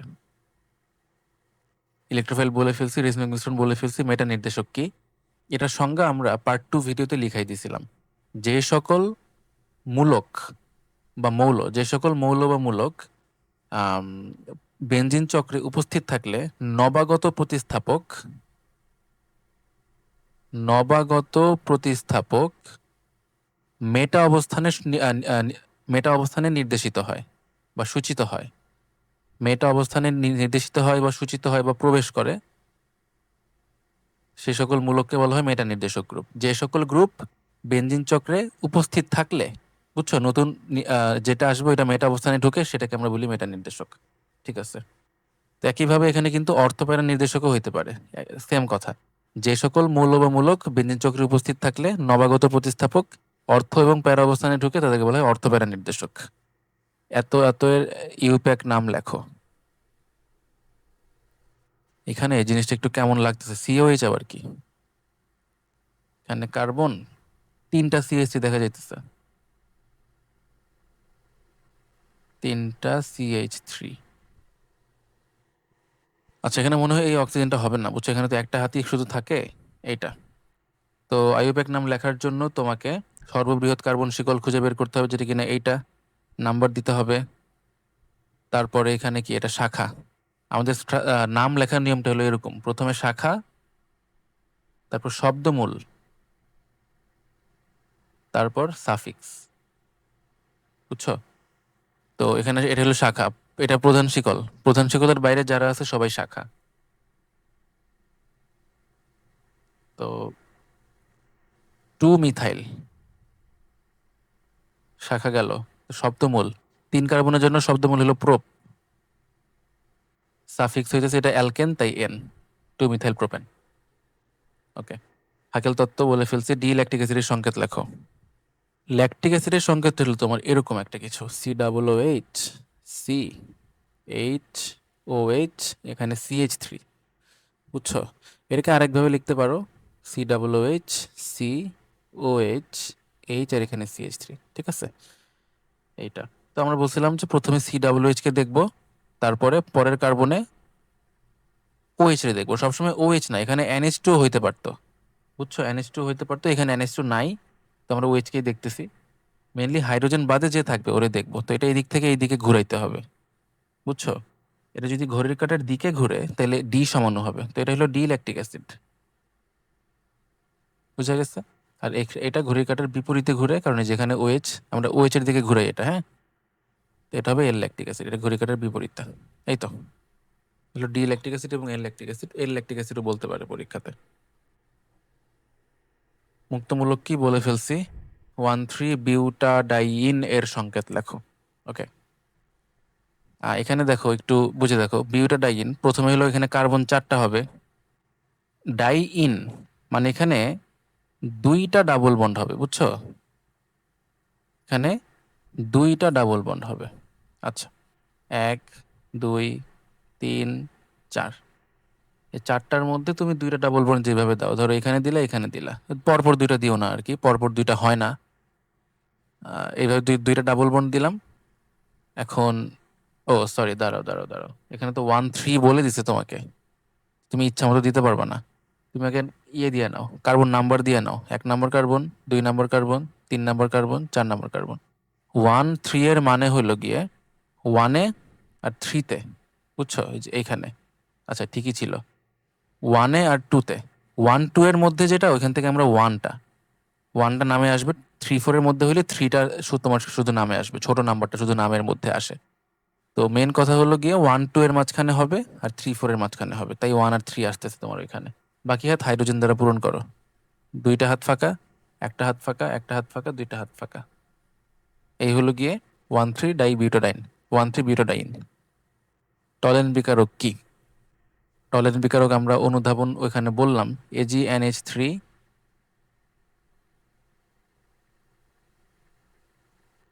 এই জিনিসটাকে আমরা টলেন বিকারক বলি। তো সংজ্ঞাটা হলো এরকম কিছু একটা, যে সিলভার নাইট্রেট, হ্যাঁ, সিলভার নাইট্রেটের অ্যামোনিয়া দ্রবণকে তো টলেন বিকারক বলে। একটু শুনতে উইয়ার্ড লাগতে পারে, এরকমই। সিলভার নাইট্রেটের অ্যামোনিয়া দ্রবণকে আমরা বলি টলেন বিকারক। অ্যামোনিয়া দ্রবণ মানে হইতেছে এমন একটা কিছু, NH4OH। তো এই দুটার বিক্রিয়া করলে তখন আর কি এই জটিল আয়নটা তৈরি হয়। যাই হোক, তো এটাকে আমরা টলেন বিকারক বলি। এটা অ্যালডিহাইডের শনাক্তকরণে ব্যবহার করা হয়। অপ্রতিসম কার্বন কাকে বলে? আচ্ছা, এটা সম্ভবত অপ্রতিসম অ্যালকিন হবে, বুঝছো? অপ্রতিসম অ্যালকিন যখন দ্বিবন্ধনের উভয় পাশে কার্বন সংখ্যা সমান হয় না, তখন আমরা তাদেরকে অপ্রতিসম অ্যালকিন বলি। গ্যামাক্সিনের গাঠনিক সংকেত লেখো। এটাও আমরা দেখাইছিলাম পার্ট 2 এর ভিডিওতে। এটাকে আমরা এইভাবে লিখতে পারি, প্রত্যেক কর্নারে বেনজিন, কিন্তু প্রত্যেক কর্নারে একটা করে ক্লোরিন হবে। বেনজিনের ভিতরে আবার কিছু হবে না, হ্যাঁ, মানে এরকম একটা জিনিস। এটার সংকেত হবে C6H6Cl6। এটা হলো গ্যামাক্সিন, এইভাবে লেখা যায়। আর আরেকটা ফরম্যাটও আছে, ওইটাও তোমাদের দেখানো হয়েছিল পার্ট 2 ভিডিওতে। আমরা এইভাবে লাইনগুলোকে বাড়ায় দিব, হ্যাঁ, এইভাবে লাইনগুলোকে বাড়ায় দিলাম। এখন তোমার একটা এইচ, একটা সিএল, একটা এইচ, একটা সিএল, একটা এইচ, একটা সিএল, এই হলো গ্যামাক্সিন। আচ্ছা, তো খেয়াল করতে হয়তো জ্ঞানমূলক প্রশ্নগুলোতে কিন্তু আমরা এই যে 42টা অলমোস্ট অনেকগুলো করে ফেলছি, কিন্তু রিপিটেশন একটু কমই দেখা যেতেছে, তাই না? তো যেমন ধরো যে এটা গ্যামাক্সিনের গাঠনিক সংকেত লেখো, এটা আগে কখনো আসে নাই সিলেট বোর্ড 22-এ, পরেও হয়তো কখনো আসবে না। এখন তোমাদের পরীক্ষাতে হয়তো অন্য কোনো একটা গাঠনিক সংকেত আসতে পারে। যেমন বললো ফিউরনের গাঠনিক সংকেত লেখো, পাইরোডের গাঠনিক সংকেত লেখো, বেনজিন সালফোনিক অ্যাসিডের গাঠনিক সংকেত লেখো, বুঝছো? যে কোনোটা যে কোনো সময় আসতে পারে। তো এই আর কি এটা। কার্বন কি বলে ফেলছি, কার্যকরী মূলক কাকে বলে বলে ফেলছি, লুকাস বিকারকে বলে ফেলছি, মুক্তমূলক বলে ফেলছি, ইলেকট্রোফাইল বলে ফেলছি, রেসমিক মিশ্রণ বলে ফেলছি। কার্বনিয়াম আয়নের সংজ্ঞা দাও। মূলত কার্বনিয়াম জিনিসটা হলো গিয়ে কার্বোক্যাটায়ন, বুঝছো? কার্বোক্যাটায়নই হলো কার্বনিয়াম আয়ন। এই যে লাস্টে আম ওয়ার্ডটা আছে, তো আম জিনিসটা মনেই বুঝবা যে এটা পজিটিভ কোনো কিছু, ঠিক আছে? এটা ওই যে ওই সোডিয়াম, ম্যাগনেসিয়াম, ওরা সবাই পজিটিভ, ওইখান থেকে আর কি ট্রেন্ডটা ওরা বানাইছে যে সব পজিটিভ জিনিসের শেষে আম থাকবে। তো CH3Cl, তো এখান থেকে ক্লোরিন যদি ইলেকট্রন নিয়ে এখান থেকে বের হয়ে যায়, তাইলে এখানে CH3-র উপর একটা প্লাস চলে আসবে এবং Clটা মাইনাস হয়ে যাবে। তো এই জিনিসটাকেই তুমি বলতে পারো কার্বনিয়াম আয়ন বা কার্বোক্যাটায়ন। তাহলে সংজ্ঞাটা এরকম হবে যে যদি কখনো কার্বনের সাথে তার চেয়ে বেশি তড়িৎ ঋণাত্মক কেউ যুক্ত থাকে এবং বন্ধনের বিষম বিভাজন ঘটে, বন্ধনের বিষম বিভাজন ঘটে, যার ফলে কার্বন 2টা ইলেকট্রন, ক্লোরিন 2টা ইলেকট্রন নিয়ে যাবে এবং কার্বন একটা ইলেকট্রনও পাবে না। ফলে কার্বনটা ধনাত্মক হয়ে যাবে এবং এই ধনাত্মক চার্জ বিশিষ্ট কার্বন পরমাণুকে আমরা বলতেছি কার্বোক্যাটায়ন। ঠিক আছে? ফরমালিন কি? ফর্মিক, এটা কি বলে? ফর্মালডিহাইড। ফর্মালডিহাইডের যে 40 থেকে 60% জলীয় দ্রবণকে ফরমালিন বলে। কার্বন কার্বন বলে ফেলছি, কার্বোক্যাটায়ন সেম। মেসোযৌগ কাকে বলে? যখন কোনো একটা যৌগের ভিতরে একাধিক কাইরাল কার্বন থাকে।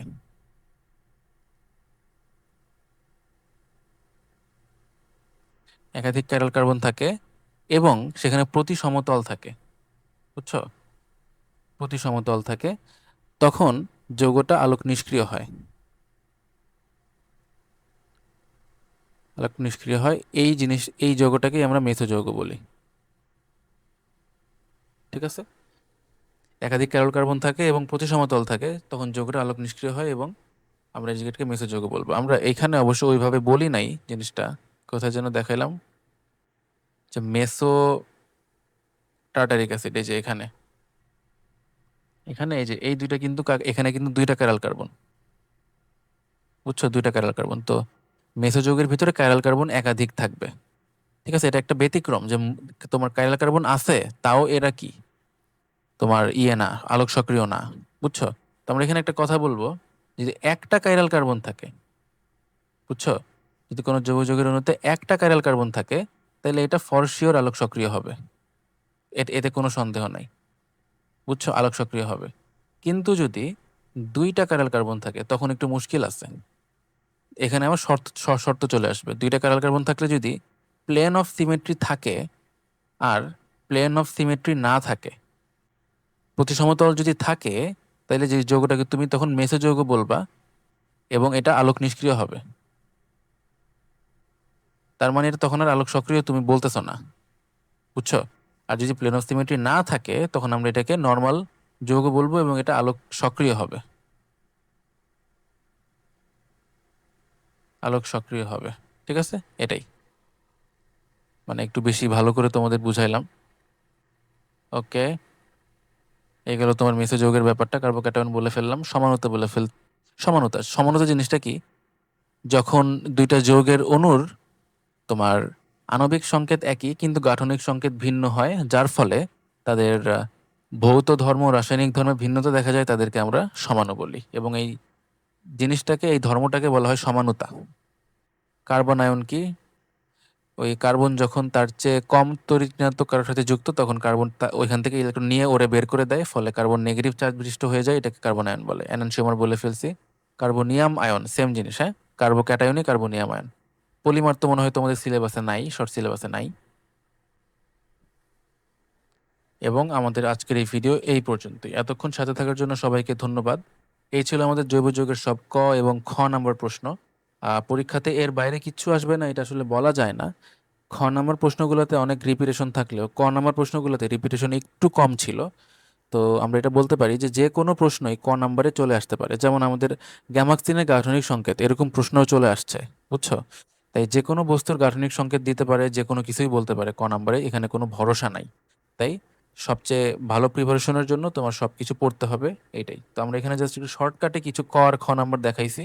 এগুলো থেকে যদি প্রশ্ন আসে বেশ ভালো, না আসলে তখন তুমি একটু চিন্তা করবা যে তুমি যেই ঘ নাম্বারের ব্যাপারগুলো পড়ছো ওইখান থেকে কোনো কিছু কমন করে লেখা যায় কিনা। ওকে, তো আমরা আজকের ভিডিও এখানেই শেষ করতেছি।